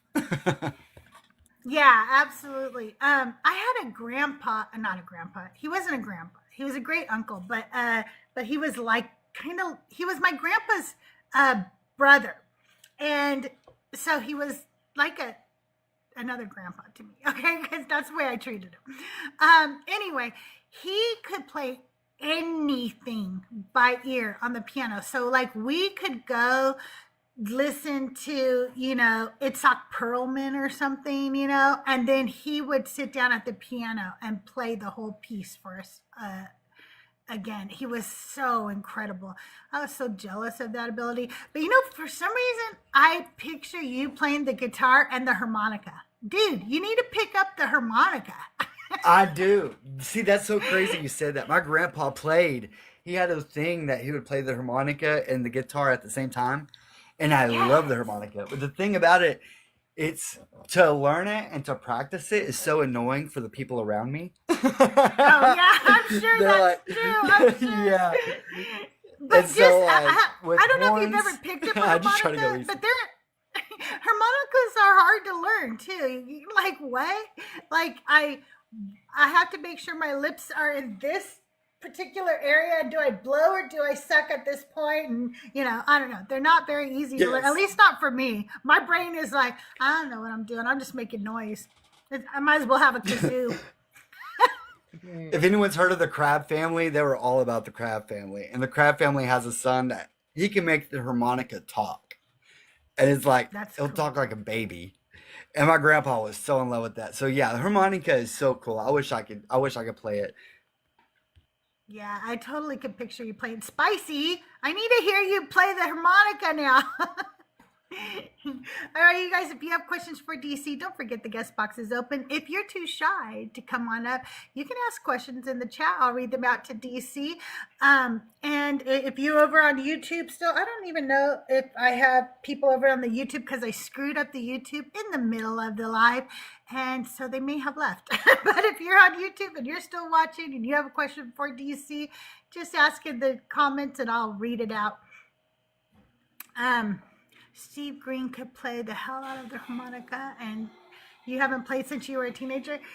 Yeah, I don't play the harmonica. I make noise with the harmonica, and like I said, I should just play the kazoo. That's about all I can do. So, I used to play guitar when I was young, but I've said this before. I had a mother who held everything my older siblings did against me. I was the youngest, so if they failed at something, I didn't get to do it because they failed.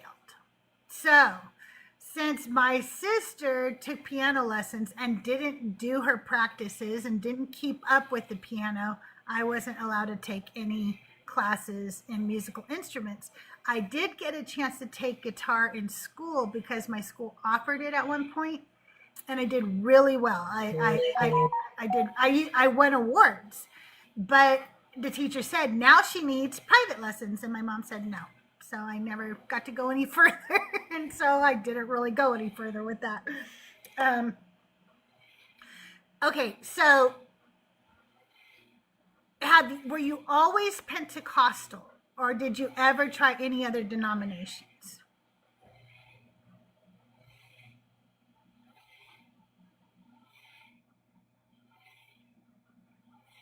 DC, are you still with us? I was talking, I forgot I was on mute. I did yes, that. my bad. But yeah, I was not an assembly only type of person, or like my denomination only. I was very interested in the Baptist perspective, the Methodist perspective.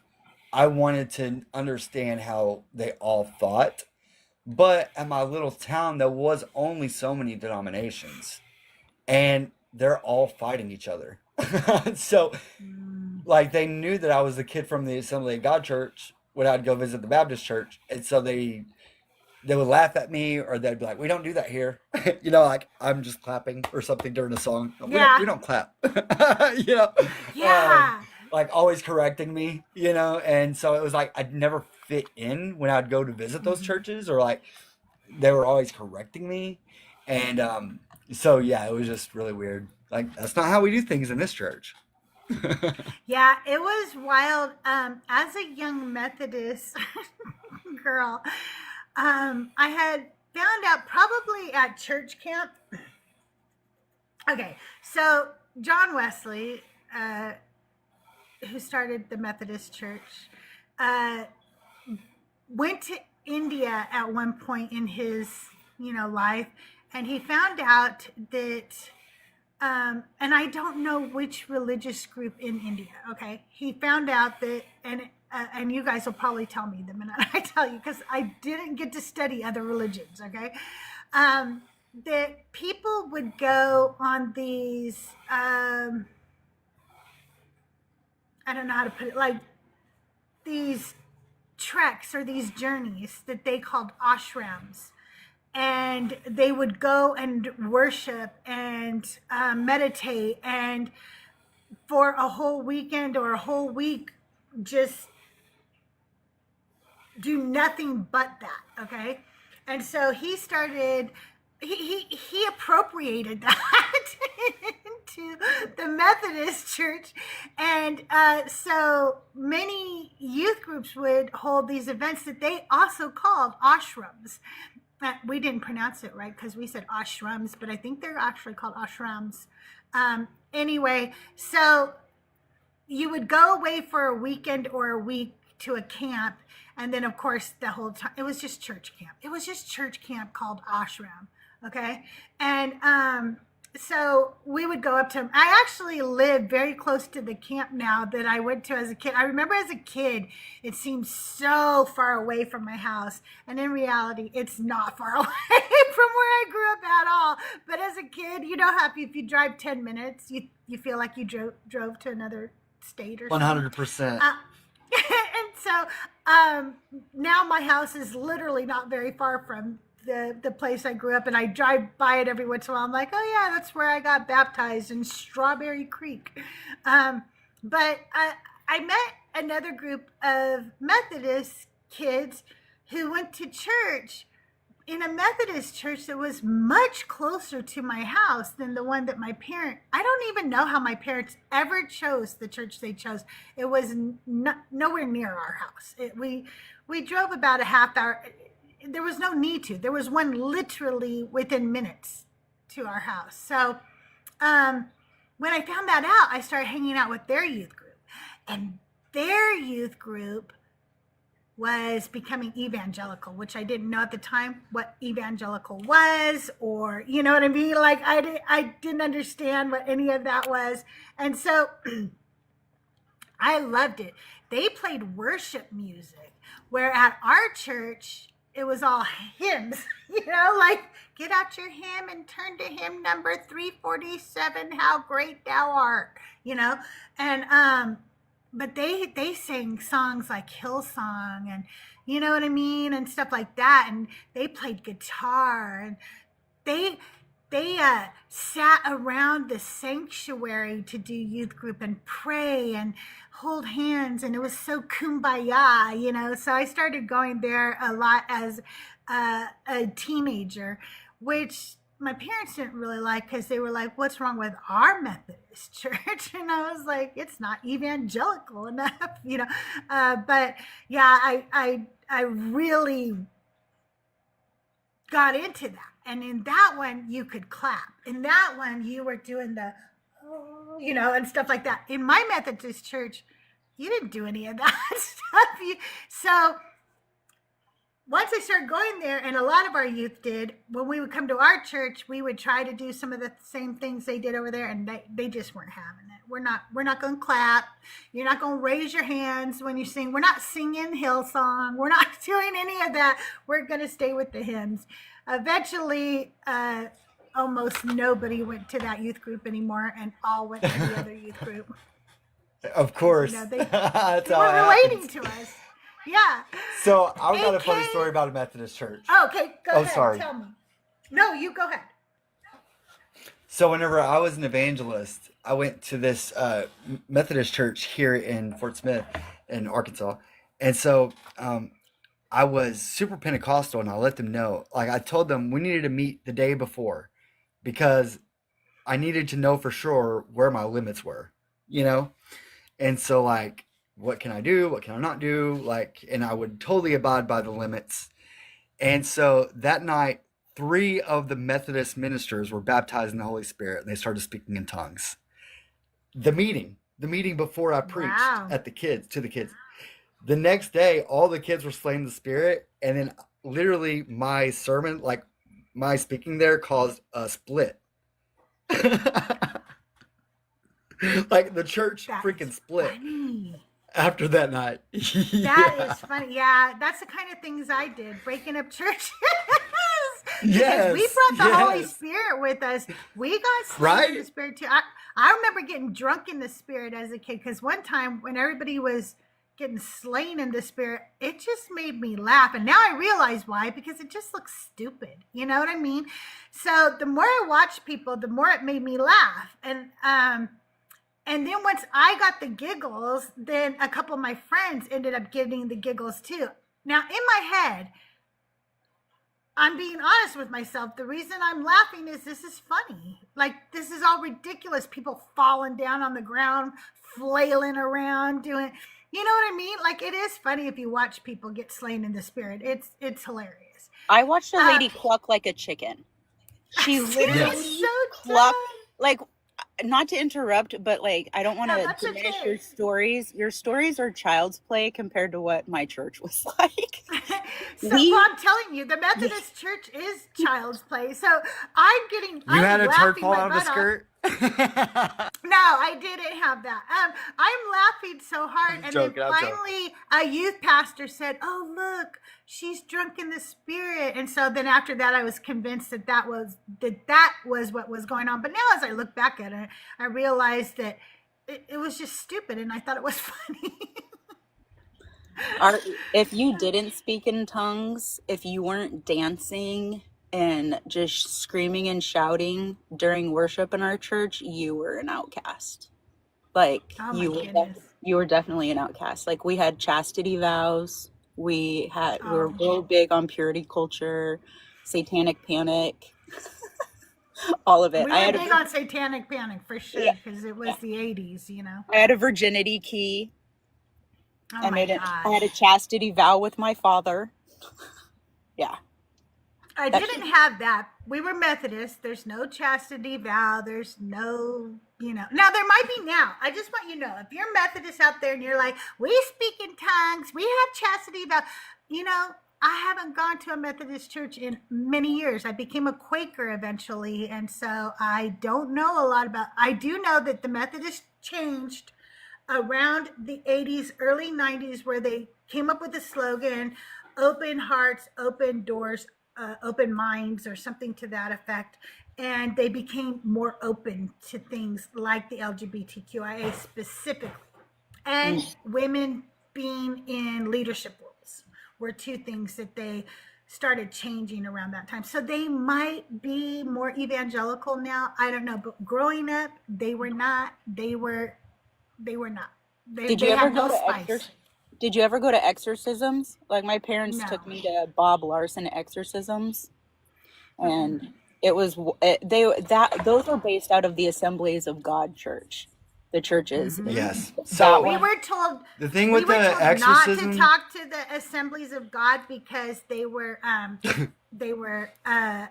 antichrist. They were fake Christians. They yeah, weren't real. and you We know were why they told to told stay you away that? from them. Assemblies of God are Methodist.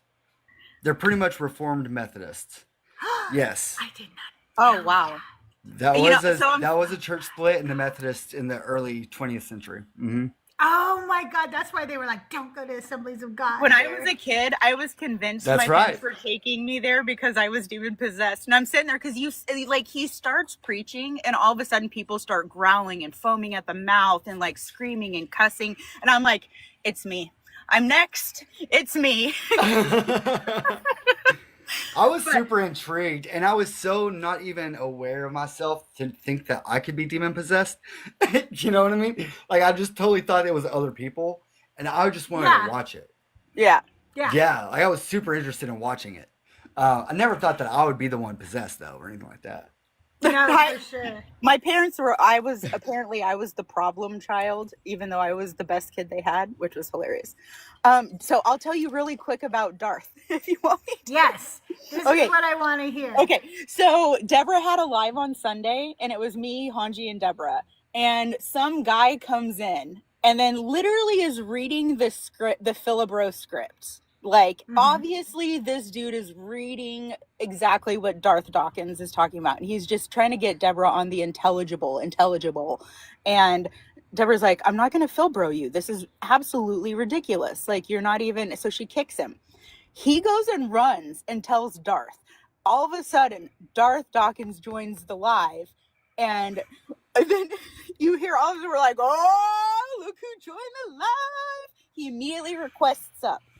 And as soon as he gets on panel, he starts, if you're not going to have an adult conversation. And then Deborah's like, Gary. And he's like, what? And starts yelling, and he starts just like trying to control the live, and and he's like, you're not gonna pause me. And I'm like, you're not gonna tell people what's gonna happen on this little panel.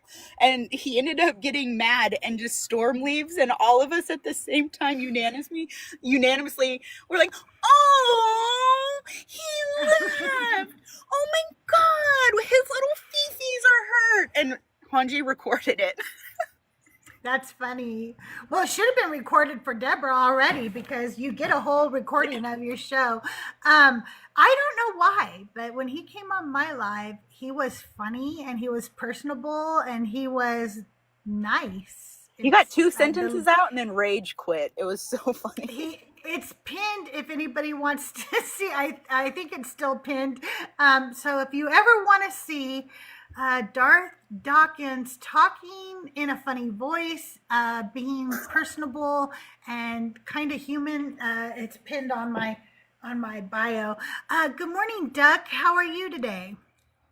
Oh, I'm doing great. I just stumbled across your live and you guys seemed really fun, so I wanted to join in.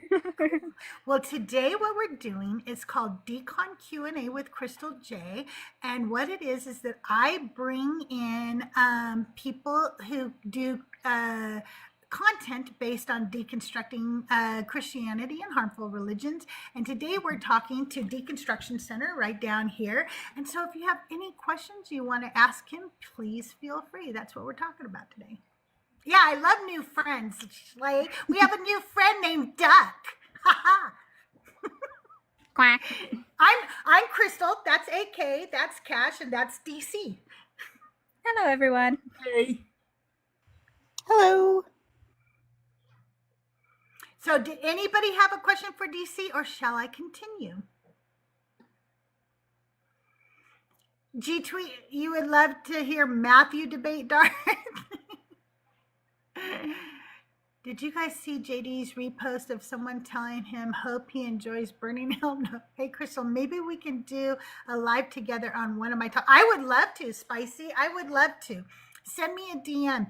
Also, if you are a content creator in the deconstruction community and you'd like to be on Decon Q&A with CrystalJae, just drop me a DM either on TikTok or on Discord, and we will set up a date, because I have so many people that I would love to have on my show, and I don't get around to asking all of you because I just don't have the time of day to do it. So, DC, remember that time I was on your podcast with Crystal and I got over my fear a little tiny bit? I loved that. We need to do some more of that, you guys. As in, after I did that and I stopped, now there's an atheist that's doing church audits. And I'm like, no. Oh, I feel like really? when I go back to do it, it's going to be like, you stole this from someone. And so, See- but I still think it'd be fun to do.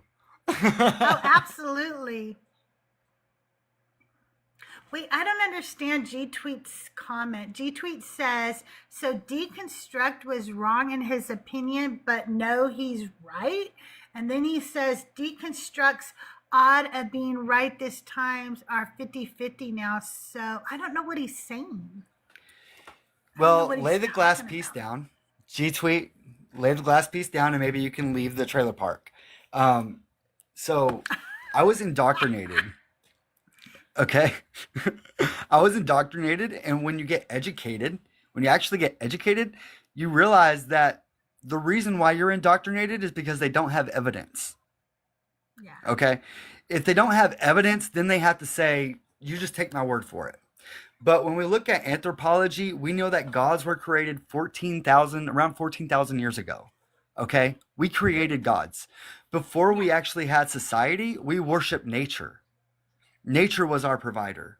We had hunting magic. Those were our rituals. We did hunting and gathering shit. Now, whenever all of our products and supplements and our our safety comes from a king or comes from a society, it's all man. It's all revolves around man. And so, you know what? Gods are now invented. Gods are like human-like. They are someone that is going to protect us, someone that's going to take care of us. So we know when gods were created. We could tell with anthropology and with archaeology, and we know that there was a time we didn't even have gods. So just how everything else is a concept of man, so is your God. G Tweet, I'm glad you're sober. I really am. That's amazing. I don't care how you did it. Congratulations on being sober 5 years. I think that everybody who overcomes something like that deserves their flowers. But also, apostolic tradition and succession isn't historical, nor is it necessarily true.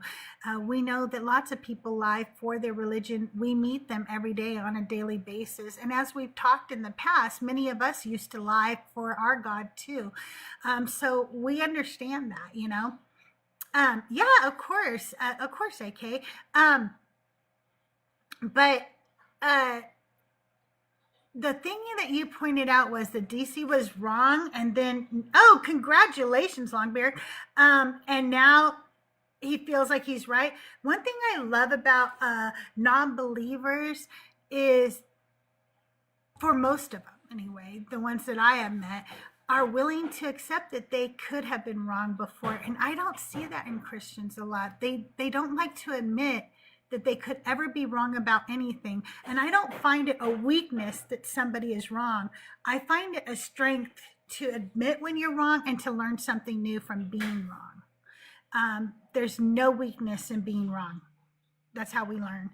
That is beautiful. Look at that sky.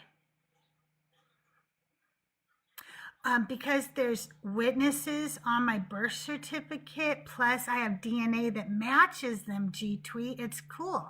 We have DNA now. So I don't have to rely solely on documentation. The other thing We too now is have other ways.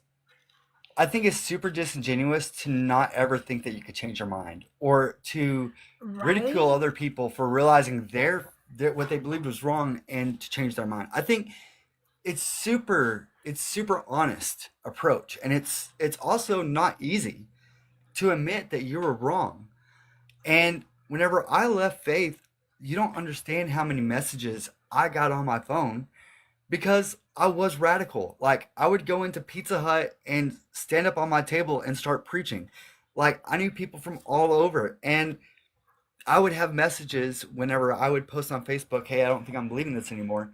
People messaging me, telling me, hey, I saw you in Pizza Hut 5 years ago, and now I'm a Christian, and I have a wife, and I want you to know how much you've done to me, and I'm praying for you.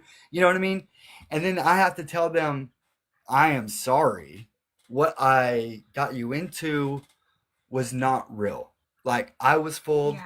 and in my foolishness, I fooled you, and that's kind of what happened. So that's hard to do. That's not Yeah. easy for me to do. It's easier for me to say thank you. I appreciate the prayers. You know, Yeah. it is a true guilt that I have. I was a funnel for these people into a political movement. Okay? That's what it was. It wasn't religious. Evangelical is a vote, is a political statement. It's a political word. So the reason why is because Billy Graham really is the one that started the evangelical movement. He wanted people that were not as fundamental, that were not as wacky, but also not as progressive, right? He needed a new movement for that. So that's evangelicals. It's a white Christian movement. That's what it was. Um, Billy Graham would always try to say it's not a white movement, but when you looked at the audience, it's a white movement, my friends. It was. And Definitely. It still yeah, is. Through his son. it still is. Whenever they are okay with people getting, pew pew down and not caring and automatically blaming the person that was unalived, that's for every case. It's not just for one, it's for everyone. And it's because it's a white political movement. It has a veneer of religious, it has a veneer of religion, and it fools a lot of people. But that's exactly what it is. And I was fooled to getting people funneled into that. And I work every day. I don't know how successful I am at it, but I try to undo the harm, and I try to Yeah. challenge the people that are doing the harm that I did. Yeah, absolutely. Um, G Tweet, it, you're really hung up on whether people know who their real parents are. And I don't know if something happened with your parents that make you doubt the legitimacy of your ancestry or not. But I'm a person who believes in finding the truth when I need the truth. And the fact that I look exactly like my mother makes me realize that, oh yeah, I'm my mother's daughter for sure. Like, we, at this age, if you take a picture of her at the age I am now, we look exactly alike. Okay. But if I question, and I don't question where I was born, but if I questioned it, I would have a DNA test. I don't need to because several of my siblings have, and I know the results. But if you're worried about it, there are places that you can go online to get those DNA results.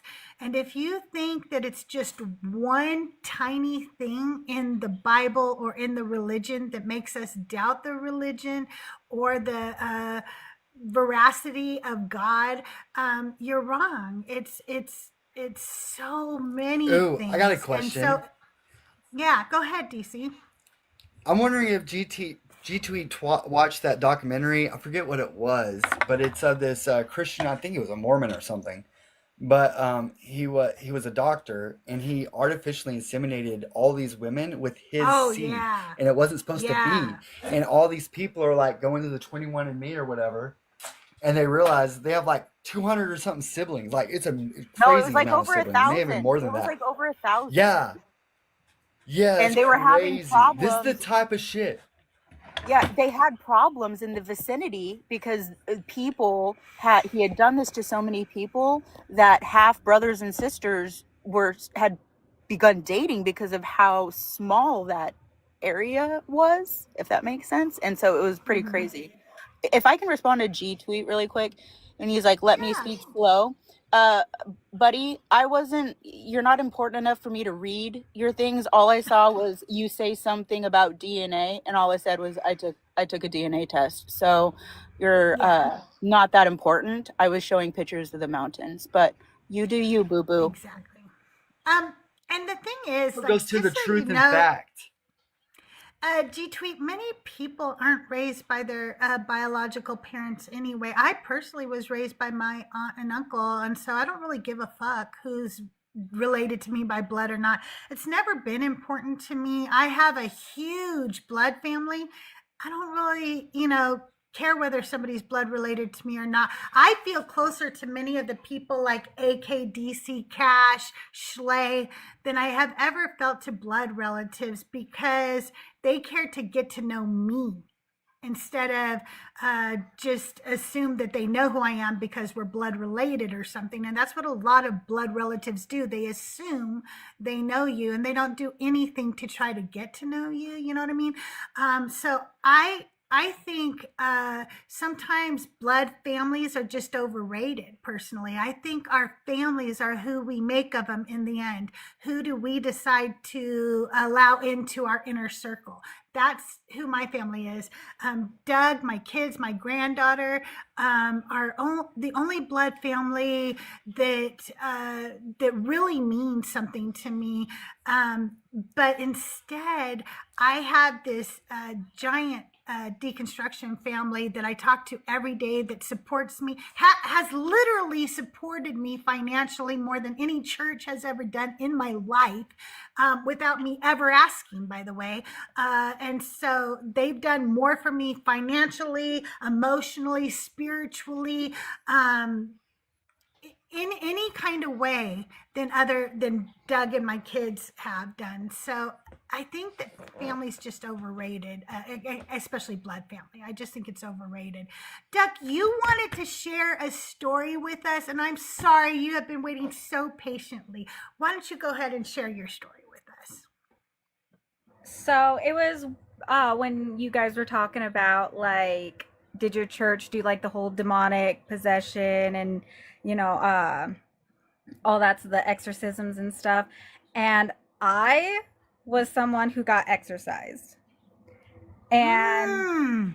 it was like, because I was raised in the church from birth and was chose to be baptized at 5. I was really into Jesus. I was just really terrified of God and the idea of heaven and stuff like that. So that gave me a little bit of trauma growing up. But when I got into my teenhood years, I had already been smoking cigarettes and smoking marijuana and stuff like that, which I don't really care about that. But I ended up getting sent back with my grandparents because my mom was an alcoholic.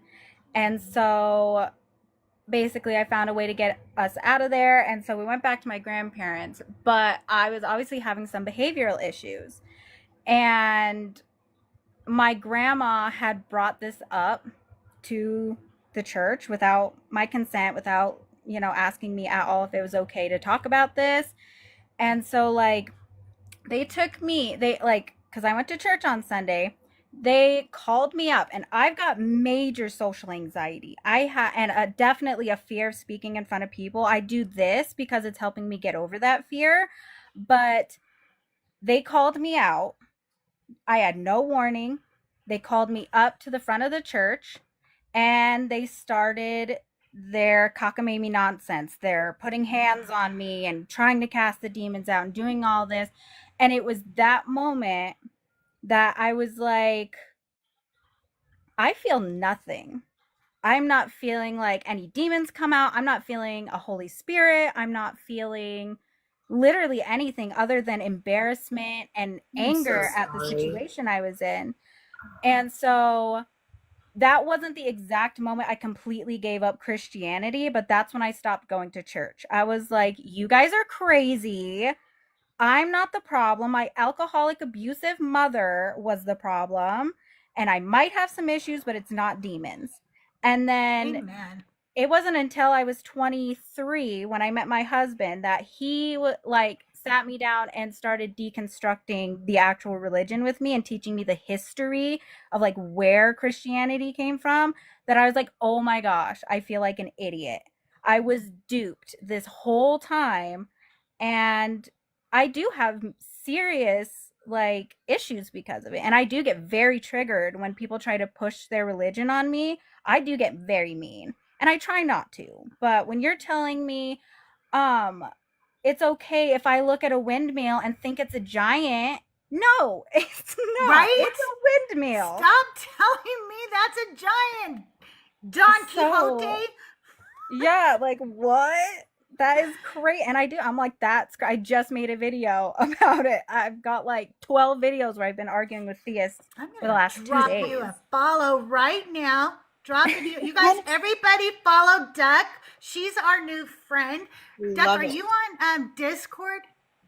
I'm not. I've never been. Well, if you decide to download the app and figure it out, we have a Discord server with 3,000 of us now that are all deconstructing. We're in different stages of it. There's some atheists, agnostic, pagans, witches. There's even a few Christians. We've got a couple of Jewish rabbis in there, and we're a great group of people. You guys, put a sticker in the chat if you're on the Deconstruction Junction Discord, okay? You're going to see there's many of us. Or put a 1 or a sticker, I don't care what, but let her know who all is in the Deconstruction Junction Discord.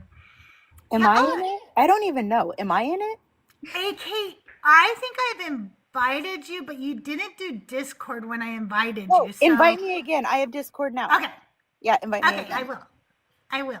And if I It's- can get it on for my sure. phone, I'll probably download it. Yeah, I do it on my phone.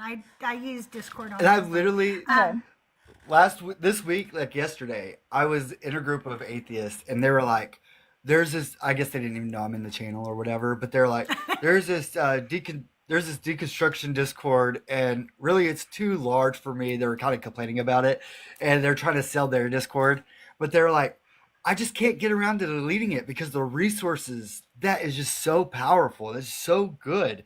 And they're like, "Yeah, it's really good stuff." And I'm like, "Yeah, you do not want to delete that Discord." no, it is a big It's just Discord, super but awesome.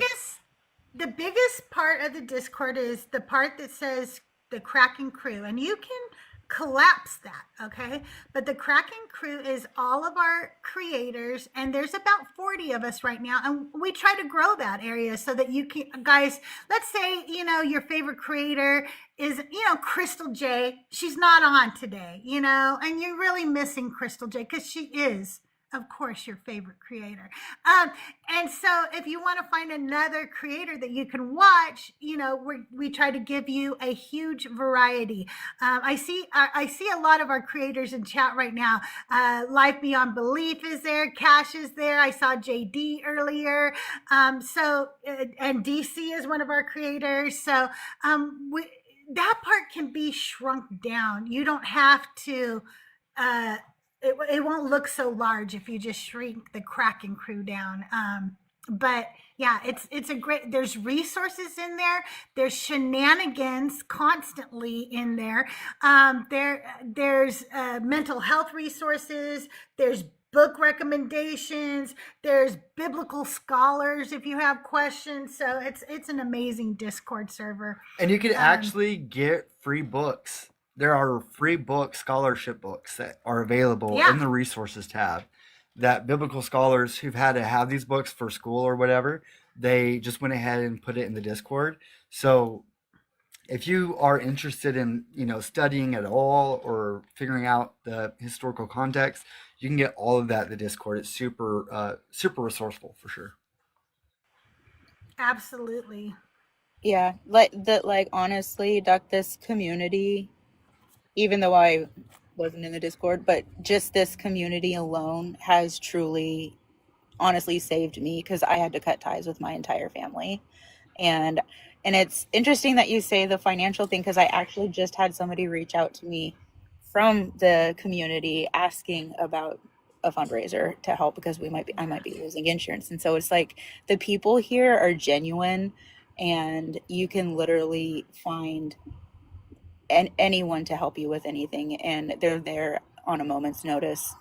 So I feel like you guys are more family than anybody else, to be honest. Me too, AK. Me too. I really do. I really am hoping that we can kind of synthesize this too into our communities.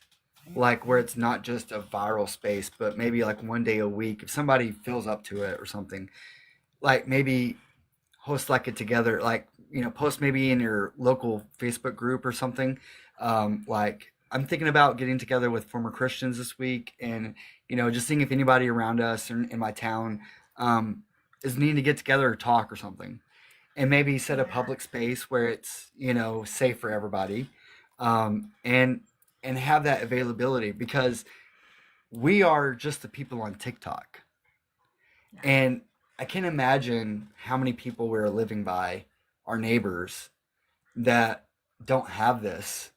And, Absolutely. you know, yeah, community is always good. I do want to encourage you. I know that Christians like to talk about how they're persecuted all the time and stuff, but the reality is, leaving the church, leaving your faith, actually is where persecution starts. And I want you all to be safe above everything else. Don't do, say, come out, or anything that can put you in danger, because as AK has shared, and many of us have shared, leaving the faith often makes it so you have to cut ties with friends and family, whether you want to or not. They're going to cut ties with you. You are no longer somebody that they feel is worthy of them, their time, their attention, their love, or anything. This community, whether you're actually in the Discord or not, it doesn't matter. We're a big, huge family. It's just the Discord makes it easier for you to communicate and find each other and know what's going on. Inside of the Discord, there's voice channels that go on almost nightly now. Cam, are you still in chat? Cam holds voice channel just get-togethers where they just hang out and talk. Often not even about religion. Sometimes just about video games. Thank you, Miss Michelle. Just about life in general. They just talk and hang out, and it's really nice. But and what we've been wanting to do, I don't know if we've really gotten to the place where we're doing it yet. We've been wanting to, like, when, let's say, Justin show, yeah, we just do them whenever. Like when Justin show ends or something, we could go hang out in a voice channel and talk about it, or whatever. So we've been doing that more. And then every other Saturday they do Saturday shenanigans, where they'll all get together on a voice channel, maybe watch something or play a game or whatever. So it's a great place to hang out with people who are not going to preach to you, not going to judge you, not it's just a nice place to hang out. I enjoy it very much. Um, does anybody have any more questions for DC this morning, either in chat, or if you want to come up, or over on the YouTubes? I don't. Okay, it looks like I have a few people over there again now. Oh, Burns is back. Hey, Burns. Anybody? Okay, so my next question, DC, was how and why did you begin to deconstruct? Was there a catalyst for that? So yes, there was. So I was married, and I was trying to be, I was living my normative straight life. Um, and so my wife ended up getting pregnant on our wedding night, and our baby had microcephaly and lissencephaly. So our baby's brain was like, the grooves in her brain was smooth, and her brain was small, so it was abnormally small. So she's a vegetable. So she can't have any function, any normal function really. She has to be, um, she has to like drink liquids and for her nutrition and all that stuff. So anyways, I literally was telling the doctors, like, my daughter's gonna get healed. Like, see, like I said, I deconstructed to a point, but I held on to the faith, and so there was like this little thread that I was holding on to, and I was like, no, my daughter's gonna be healed, and so we end up taking my daughter to all of my pastor friends that see miracles. I was Pentecostal. I see people get out of wheelchairs. I thought I saw deaf people get healed. So I totally believed that my daughter was was in that condition, maybe so God can, heal her in front of the doctors or something.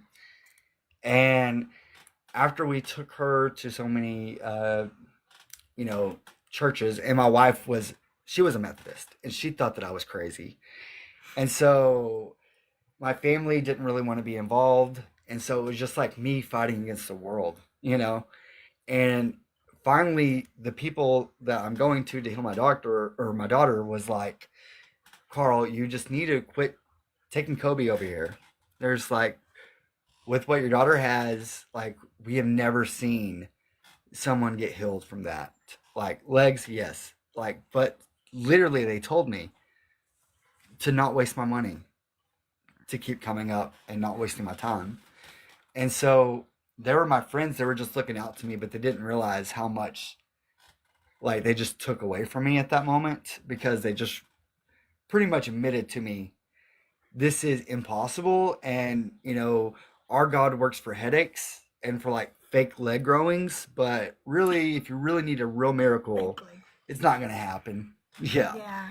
And so I was super depressed. I had to go to therapy, and my therapist was a former Christian. And he's a Christian now, but at the time he was a former Christian. You know how that works. Yeah. But he was letting me know about the sugar pill and about, the placebo effect and about how miracles work. And that was one of the first things I deconstructed, was the miracles. Like, whenever my final stage of deconstruction, that was the thing that brought me, was the miracles are not going to happen. And I felt so DC, stupid.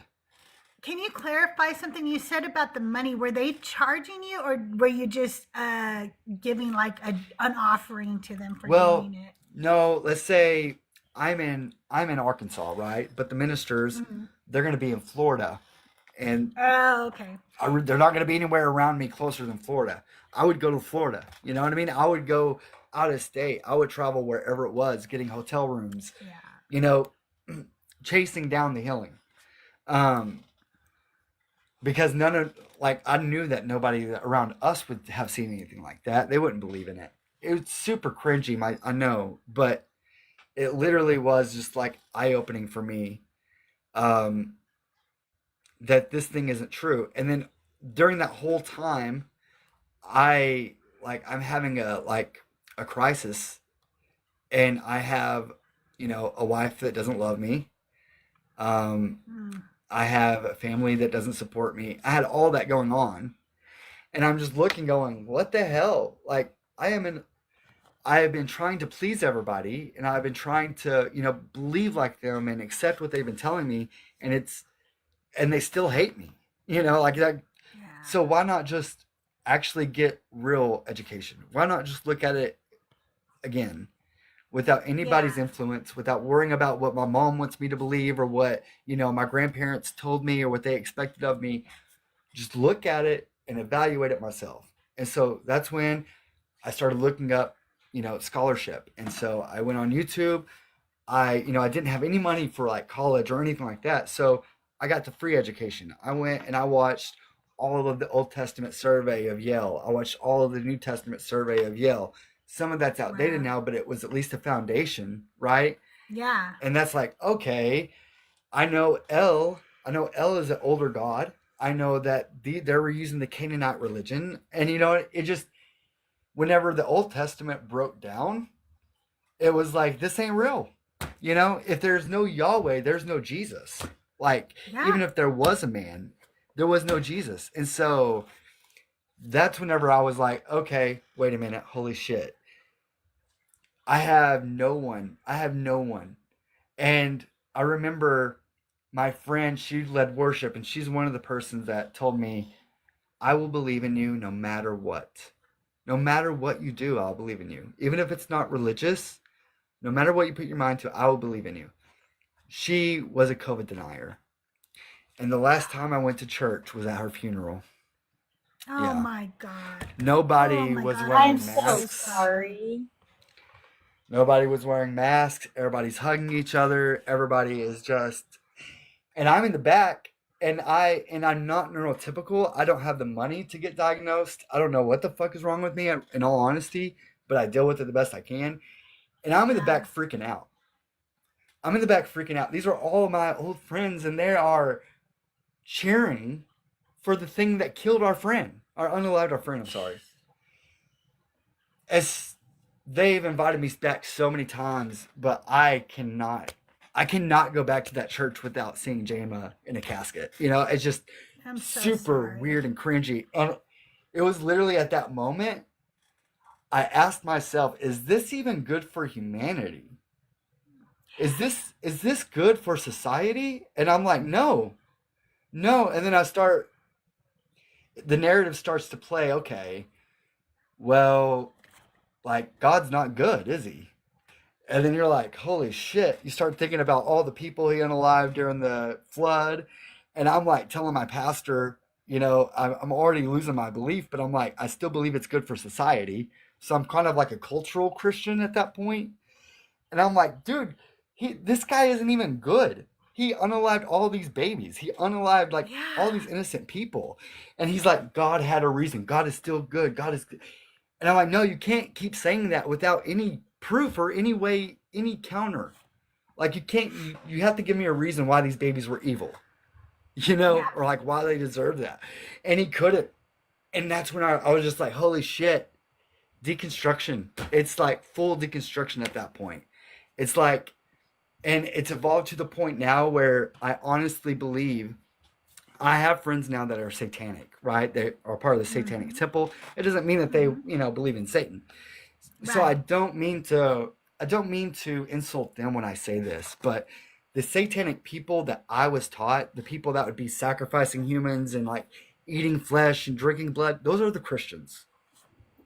Like if there Yes. is a Satan, he has taken over, or he has made the Christian religion or something, and he's having them have a human sacrifice, eat like practice symbolic cannibalism. It's sick, it's gross, and it's literally like it's almost like it's a danger to society. Mm-hmm. Were you shamed Like it's super for dire. were you Yeah. shamed when you started researching and like looking at different things, like, you know, kind of by your family and like the close people around you, like, stop looking at this? Like my parents would always tell me like too much knowledge makes you mad, and so they just don't research. And I was just curious to see if you were shamed with that. Oh yeah, and it's gotten to the point to where okay, so at first I didn't know how to defend myself, right? And that's the reason why I have Deconstruction Center, because Mm-hmm. I knew all of these things, but as far as making a clear logical argument, I couldn't do that. You know what I mean? As far as defending my position to someone that's critical to me, I really couldn't do that because all I was known was you just take me, you take my word for it, I take your word for it, and that's good. Like we don't have to debate about anything really. And so that's kind of what my world was. And so it was like a super radical change for me. Like that's why I'm not like when I talk to a Phil bro, they're gonna be way smarter than me like on fallacies and stuff. But Yeah. that's the reason why I jumped into it because that's how my family were. Like they challenged me hardcore. When it got to where I could rebuttal at least a little bit, they quit and they started accepting me. And That's good. they don't talk to me about God anymore. And honestly, I'm the one that brings God up now. Oh, wow. Honestly, I'm the one that asks them questions about God. They don't want to talk to me about it anymore. AK, did you want to share something else too? Because I think earlier you had something else you wanted to share. I'm not sure. I just saw your hand up earlier. Oh, that was the question. I was holding Okay. on to it because I have ADHD, so I have to sit there and No, think that's good. over and over like the same I do question, too. so I don't have to forget. I do too. Sometimes when you guys raise your hand or something, ADHD do that because you just get so excited, and then you're like, God damn it. Yeah. I have to make shorts out of these videos after we've done them, right? And I have to re-listen to the whole video. And I cringe going, Crystal, shut the fuck up. Why do you talk so much? So I really tried not to talk and listen to you guys more when I'm doing these shows. I also, after watching the first few, I realized how much like I would be down like this in my first few episodes because I would be trying to read the chat and respond to the chat on my iPad. And so almost all my first Decon Q&As or whatever are me down like this. So I had to learn to not do that and to look right here, you know. It's a learning curve for sure. Okay, I I'll love be it. nice to myself. I'll be nice I to like myself. I like your voice. I think your voice is soothing. I like it. Well, thank you. I hear a mixed review about what my voice is. Some people really like my voice, and they all, even when I was younger, I would get people who would tell me, talk to me, because they would just want to hear my voice. And then I hear people who constantly tell me that I sound like Roseanne Barr. Absolutely not. I Absolutely do not. No, you not don't. sound like her. I mean this in the most Melissa complimentary. McCarthy, I'm okay with you. I mean this in the most complimentary way possible because this person literally was. I have two favorite people who are not in, or three favorite people who are not in my life anymore, and two of them are my grandma and my grandpa. And you sound very similar to my grandmother. My grandmother I had like that. just of a tinge of a Swedish accent, just a tinge of it. So you remind me of my grandma, and my grandma was I like that. so. And I am a grandma, and I'm very proud of it. And I think it's funny when Christians get mad at me, the first thing they do is attack my age. And here's my favorite things. One, they'll call me grandma. And I'm thinking, bitch, I am a grandma. And if you don't think that I am proud of that title, you literally have no idea. Grandma still knows how to get down. Grandmas can get down. That's right. Are you kidding me? And I'm very So what do you proud call of that a title. what do you call an old lady that has an adultery? I don't know. Grandma did what? No, I'm joking. And the other thing they'll say to me is, "You're old," da, da, da, da, and then they'll say something inevitably like this: "You're like 45." You know there's And I'm gonna like, bring with our generation, we don't take anything serious. So when we are in a retirement home, we're gonna have a show like Grandma's Gone Wild. Like back, do you Yeah. remember those videos that they used to do? Yes. Yes, our generation Yes. is probably gonna do that in the retirement home. Right? I'm thinking, you just said I'm While old we're and I'm listening to 45 Crawl. when I'm almost Sweat drips 60. down my balls. All of us dancing. Skeet skeet. Okay, you guys, it is about time for our favorite time of the show. We are going to play Divine or Decline. If you are in the audience and you would like to come up and join us for the game, that's right. I love to see the guest box start filling up for Divine or Decline. Don't be a chicken. Come on up. We're all going to fail. It's okay. Nobody's going to win this game. There's no winners. There's only losers when we play Divine or Decline. I had to jump off work just to play this. Okay, good. All of the points Okay. that you occurred during this Thank game, you can you. use for your daydream vacation. But two L's can make a W. Thank you, Burns. Okay, if you are a subscriber, drop the D with the halo for Divine. Drop the backwards D with the horns for Decline. Okay, there we go. There we go. So, here's the rules. I'm going to read a phrase. If it is from the New American Standard Bible, remember I use the New American Standard Bible because it is copyright free. You're going to say divine. And I do not paraphrase any Bible verses, okay? If it is from the Quran, if it is from the Book of Mormon, or if I made it up, or if I paraphrased it, which I don't usually do, I try to not trick you guys too much, then it is decline, okay? And I usually go right down the panel as I ask the questions, okay? So here we go. Is everybody ready? Number one. Okay, he who is who is surety for a stranger will surely suffer for it, but one who hates being a guarantor is secure.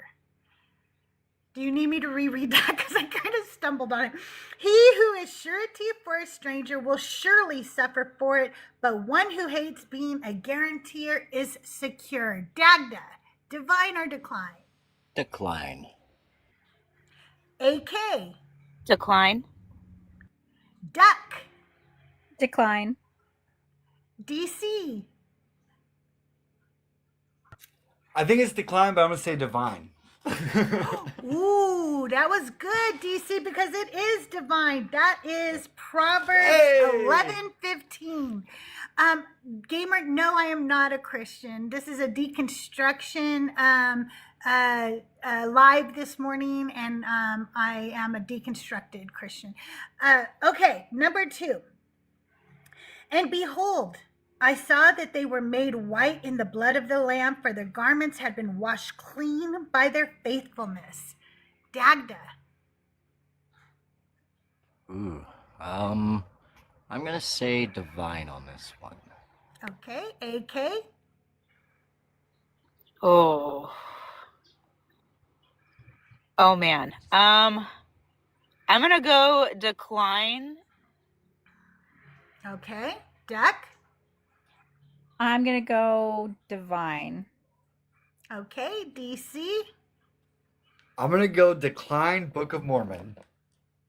Oh my God, you got bonus points. That was declared. That's Book of Mormon, First Nephi 12:10.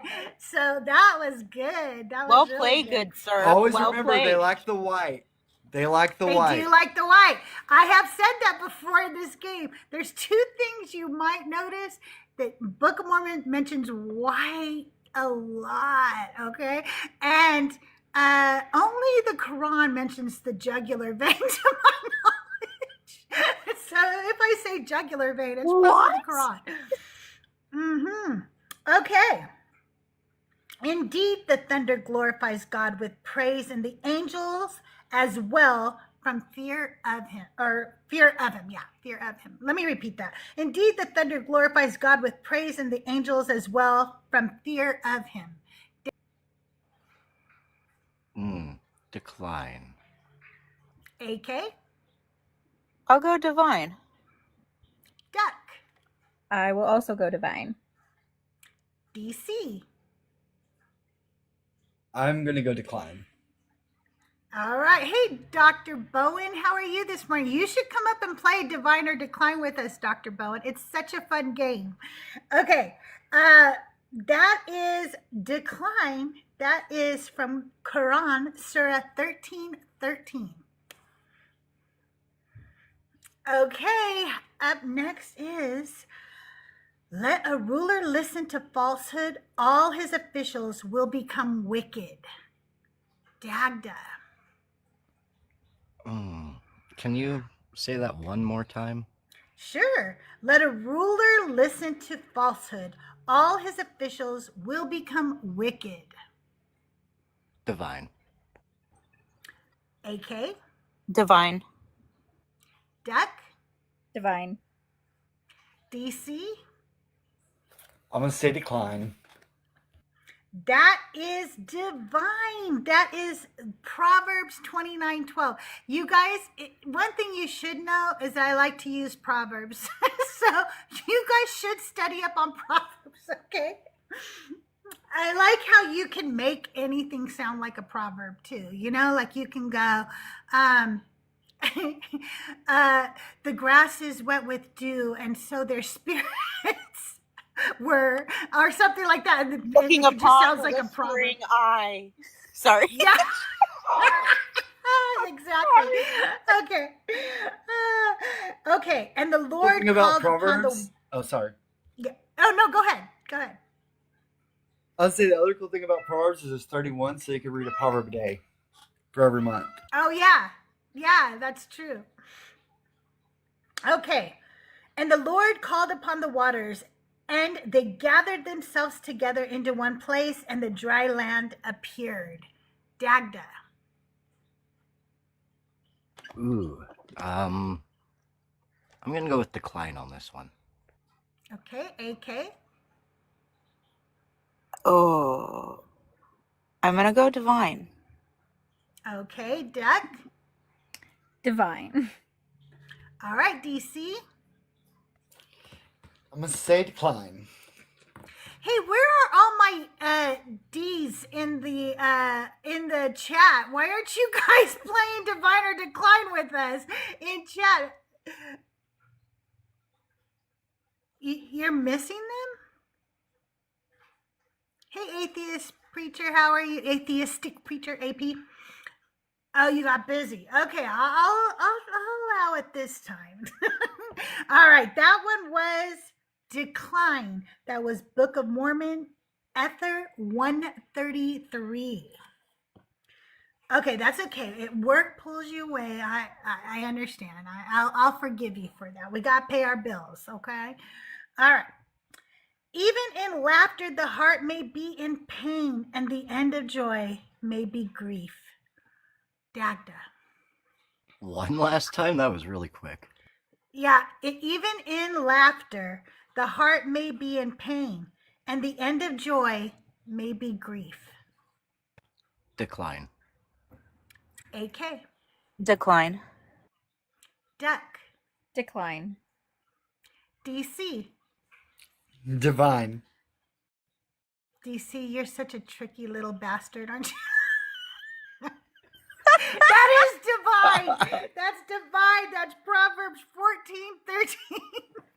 He goes against the grain and gets it right. Okay. What does decline and divine mean? Decline means it's from the Bible, the New American Standard Bible, and decline means that it's from the Book of Mormon, the Quran, or I made it up.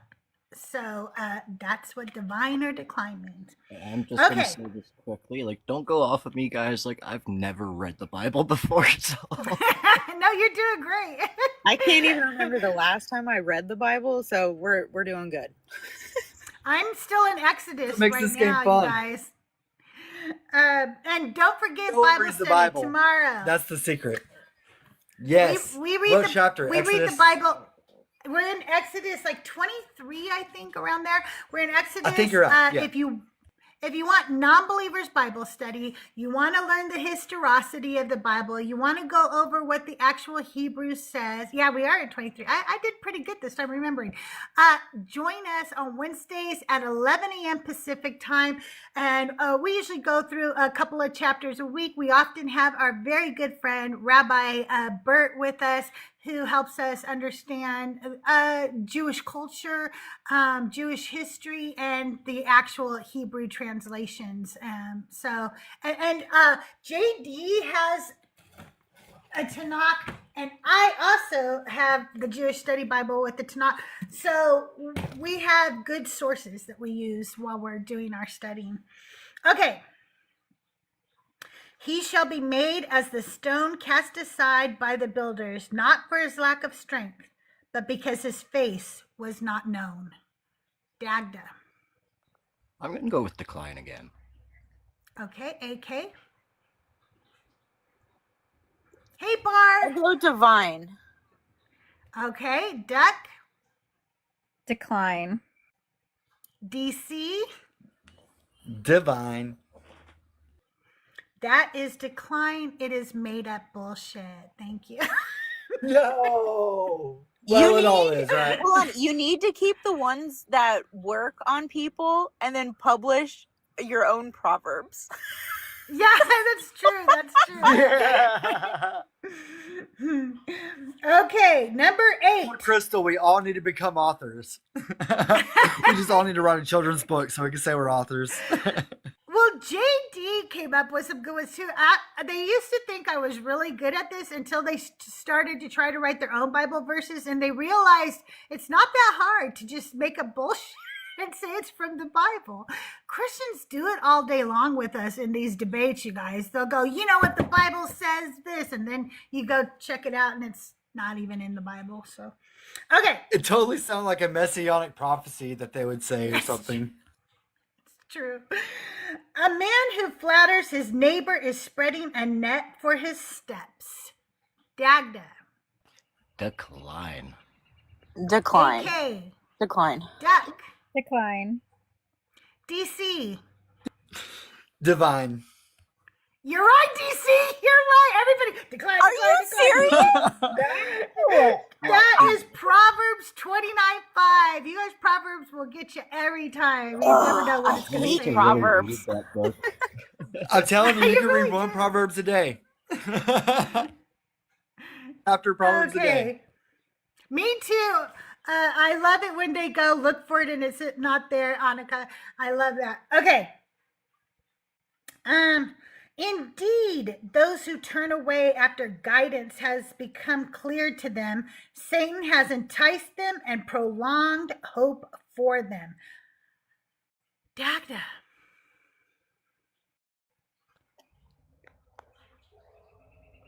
Decline. AK. God damn it, Crystal. I get cussed out so much during this game.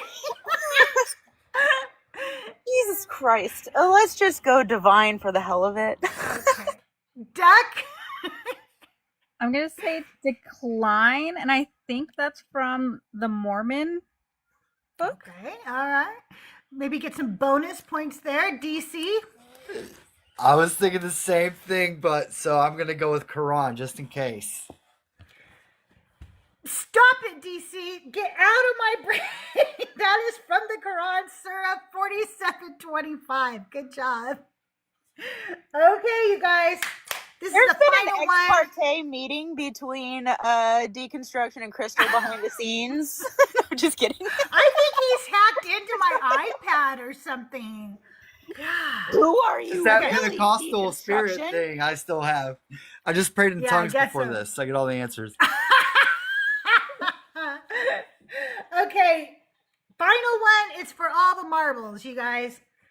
And lo, the earth did groan, and the rocks were rent asunder, for the cries of the people rose up without ceasing. Dagda. Ooh, this is a toughie. I'm going against my better judgment. I'm going to say divine. Okay, AK? Can you read it again for me one more time? Yes. And lo, the earth did groan, and the rocks were rent asunder, for the cries of the people rose up without ceasing. I'm going to go decline. Okay. Duck. I'm going to go divine. DC. I'm gonna go decline. Okay, what are you guys saying in chat? I'm not seeing any answers here. We got Trish says divine. Anybody else want to take a guess before I give the final answer? Got a little Halo D's or okay? We got a decline. You guys, that is decline. It is fake. I made it up, and that is today's Diviner Decline. Thank you so much for playing, everybody. How come, Crystal, I get the ones that you made up Hey. right, and the ones I that don't aren't know. wrong? I don't know. You're really good at that. A lot of people are like, Crystal, you made that up, but you seem to be able to figure it out. Dude, Well, you should guys- totally make a book and like come up with like some crazy like mystic sounding name with with the proverbs of people would eat that shit up. You could be the next L. Ron Hubbard. You're welcome. Here's your retirement plan. There you go. For sure. DC, when are you live again next? I'll probably be going live tomorrow morning sometime. And Okay. also, And I have a email thing. It's a campaign for June. It's for Bless Yourself. So if you want to sign up, let me know, and I'll send you the link. tell them a little bit more about that, because it's really good, and they really should learn what it is you're doing here, because I really like it a lot. So yes, thank you. Bless Yourself is a campaign. It's for 15 days, so it's through the month of June. It's email, so you'll get an email, and it's just some practical advice on how to, treat yourself better and treat the ones you love better. The whole idea is to bless yourself and those you love, because there's no God to do it for you. And growing up in a Christian, household, a lot of times, I don't know if you guys know what spiritually deflecting is, but whenever, you're worried about someone you love, or you want to bless someone you love, but you just can't, or it's a little inconvenient for you, you pray, or you send them thoughts and prayers, and you kind of neglect them because you figure God's going to, be there for them or whatever. Yeah. And so there's no God to actually do that. We have to do that for each other. And that's what this campaign is for: how to bless yourself, those you love, and how to build a community of people that are doing that. And so these are going to give you like rituals, daily rituals. You don't have to do all of them, but it gives you just some ideas or touchstones. Like one is for one day, every time you touch your phone, take 5 seconds and take an inventory of your day, of your life, of what's going on, your health, maybe what you need to do around the house. Just take some time to do some inventory, and maybe you'll make maybe you'll make your life more sustainable, and make you more aware of what's going on. Yeah, I like that a lot. I really do. I think that one of the first things I realized when I realized that all those prayers I said were just me talking to myself. That was a big pill to swallow there. It made me realize that I never liked thoughts and prayers. I never liked when I came to people because I was hurting, needed help, or whatever. I never liked those platitudes, although at the time I believed they were real and heartfelt. You know what I mean? Like, I also thought, that's not what I need right now. I'm already praying and nothing's happened. I need more than that right now. I actually need some fucking help right now, right? And so the beauty in giving up prayer is understanding that it's on me. And can I fix every problem? No, absolutely not. And sometimes I can't fix any problems. But what I can do is do something. Do fucking something, right? So when my friends are hurting or need help now, I will quite often ask them, what can I do for you? How can I help you? Sometimes they'll tell me flat out, I need money and I don't have it. Sometimes I can send them 5, 10, 20 bucks or something, but I just don't have it. But what I will do is go talk to as many people I can and say, hey, listen, Tom needs medicine. This is how much it is. Can we all chip in? Can we get him his medicine or whatever? And being actively doing something to help people, it really helps you feel better about your own life, about your own problems, about who you are as a person. If I could tell you how many people this community has helped in the past few months, you guys have no idea. Like, you see people doing fundraisers or getting donations or whatever, but there's so much that goes on behind the scenes that you don't know. We've helped people move out of a very bad situation. We've helped somebody rehome their dog. We helped somebody get their medicine. We helped somebody get a washer and dryer. We've helped somebody who needed money to pay for their child's schooling. We've helped somebody who needed help with medical bills. We do a lot in this community. And a lot of times we don't put that business out there because it's not ours to put out there. But you guys are doing a lot. You guys are helping a lot of fucking people. Let me see if I can pull something up and read it to you, because I think that you guys should know that I get messages like this all the time, and while they're sent to me, they're really about the community as a whole. Okay, it's not really about me. So hang on, here we go. I'm not going to say who it is because they haven't given me permission. Okay, I just wanted to make an announcement. For the first time in 30 years, I was actually able to wake up this morning and not have that thought that I'm not worthy of anything in life. And that once this charade of my life is finished and I'm going to hell, and for the first time waking up this morning, that thought didn't come across my mind, which means I have taken another step, a big step in my deconstructing process. I got back into my writing, my books, and I feel like I have a new lease on life now. So thank you guys so much for helping me. That's the kind of shit you guys are doing. You're helping people not wake up in the morning and fear death and fear hell. And you're helping people get back into the things that matter to them, that were important to them, creativity, and you know, art changes lives, creativity changes lives, and you guys are doing that. That's what you guys are doing. I just wanted to say a big W to all of you guys, and like honestly, me not being a Christian and being able to see you guys come out of this and do as well as all of you have, I'm really proud of you guys. And I put out the biggest like proverbial hug to anybody that's still stuck in that mess and still working. It does get easier as the days go on, and I'm just can't express how proud I am of each and every one of you. I just want you guys to all know you are changing lives absolutely every day in what you do, being a part of this community, being creators in this community, being panelists in this community. And if you think for 1 minute that if you are in chat that you're not doing things, you are. I love our chat rooms. You guys make me laugh.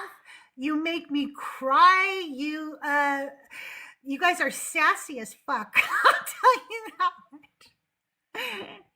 I should make a video of some of these gratitude letters. I just always feel like I don't want anybody to think that if they send me a little note like that, that I'm gonna, you know, put them on blast or anything. But I think if I kept it anonymous, that would be okay. I think so. But yes, you do, Cam. You do a lot. You guys have no idea. But you guys all help in so many ways that you don't know. You have no idea. All right, I'm going to share with you guys really quick who I have coming up, and then we're going to go ahead and end today's live. First of all, I want to thank my guest, Deconstruction Center. Carl, thank you so much for being here. You know I love you to death. You are one of my BFFs on this app for sure, and I just want to thank you so much for being my guest this morning. Thank you for having me, Crystal. It's totally an honor, and I appreciate you. I remember when I first met you, I was just like, who is Crystal? And I remember when you started hosting lives, I was in your panels, and one day you just set people fucking straight. You just said, no, this is my live. And I remember that day I got on Discord and I was like, you are amazing at doing this. And I just want to give you your roses. I just want to say thank you, Crystal, for everything you do. You bring us closer together. And whenever I have hard mornings, whenever I just ran myself in the dirt, I know that there's someone I can see on TikTok, a friendly face, and a community that I can come back to and know that I have a safe space at the end of the day. And I appreciate you for that. I really appreciate you too. Okay, here's who we have coming up.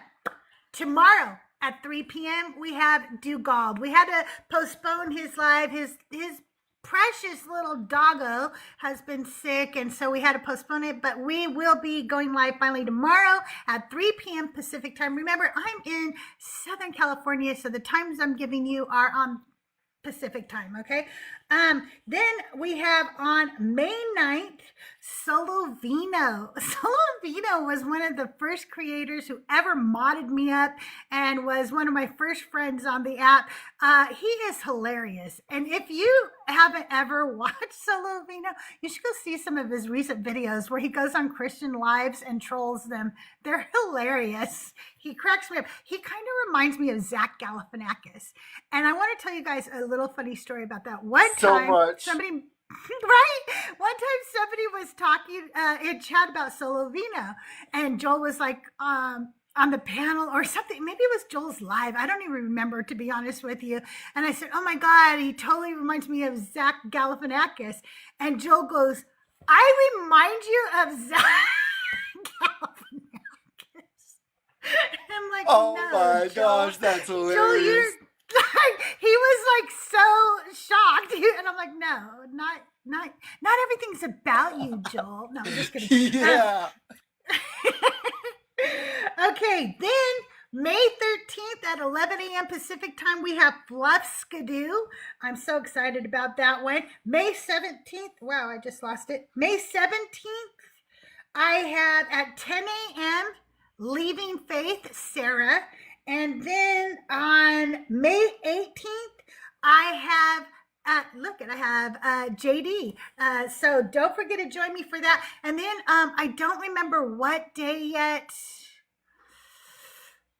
but I have one day that we haven't set down the time yet, but Skeptic Gal will be joining me as well. And then I have a few other creators who are reaching out to me, and we're trying to set up a time for them.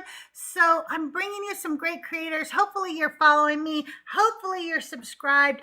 And but the next time I will be live, let's see, it's Tuesday. So the next time I'll be live is tomorrow morning, 11 a.m. Pacific time, for non-believers Bible study. So don't forget to join us then as well. And I know I'm going to be having a sub-only live coming up where it will be a Decon Q&A with CrystalJae, but it's going to be sub-only, and it will be with I Am His Pastor, and I believe Joel Reed's Bible might be popping by, and Schmezzo might be popping by, and so it's going to be a fun evening of interviewing I Am His Pastor. So if you get a chance, join us for that. We haven't, the date and time is to be announced still. But you guys, thank you so much for being here. I love you all so much. You brighten up my morning. I was kind of having a crappy morning. You know, if you have pets, how sometimes you have those morning with your pets. It was Every morning. cat spit up and dog poop, and just one of those mornings where I was like, oh my God, why are you all driving me crazy this morning? And so sitting down and talking to you guys kind of balanced me out. Same. All right, you guys, I got two I puppies. love you. Duck, it was so nice meeting you. DC, thank you for being here. Dagda, thank you for coming up as always. Everybody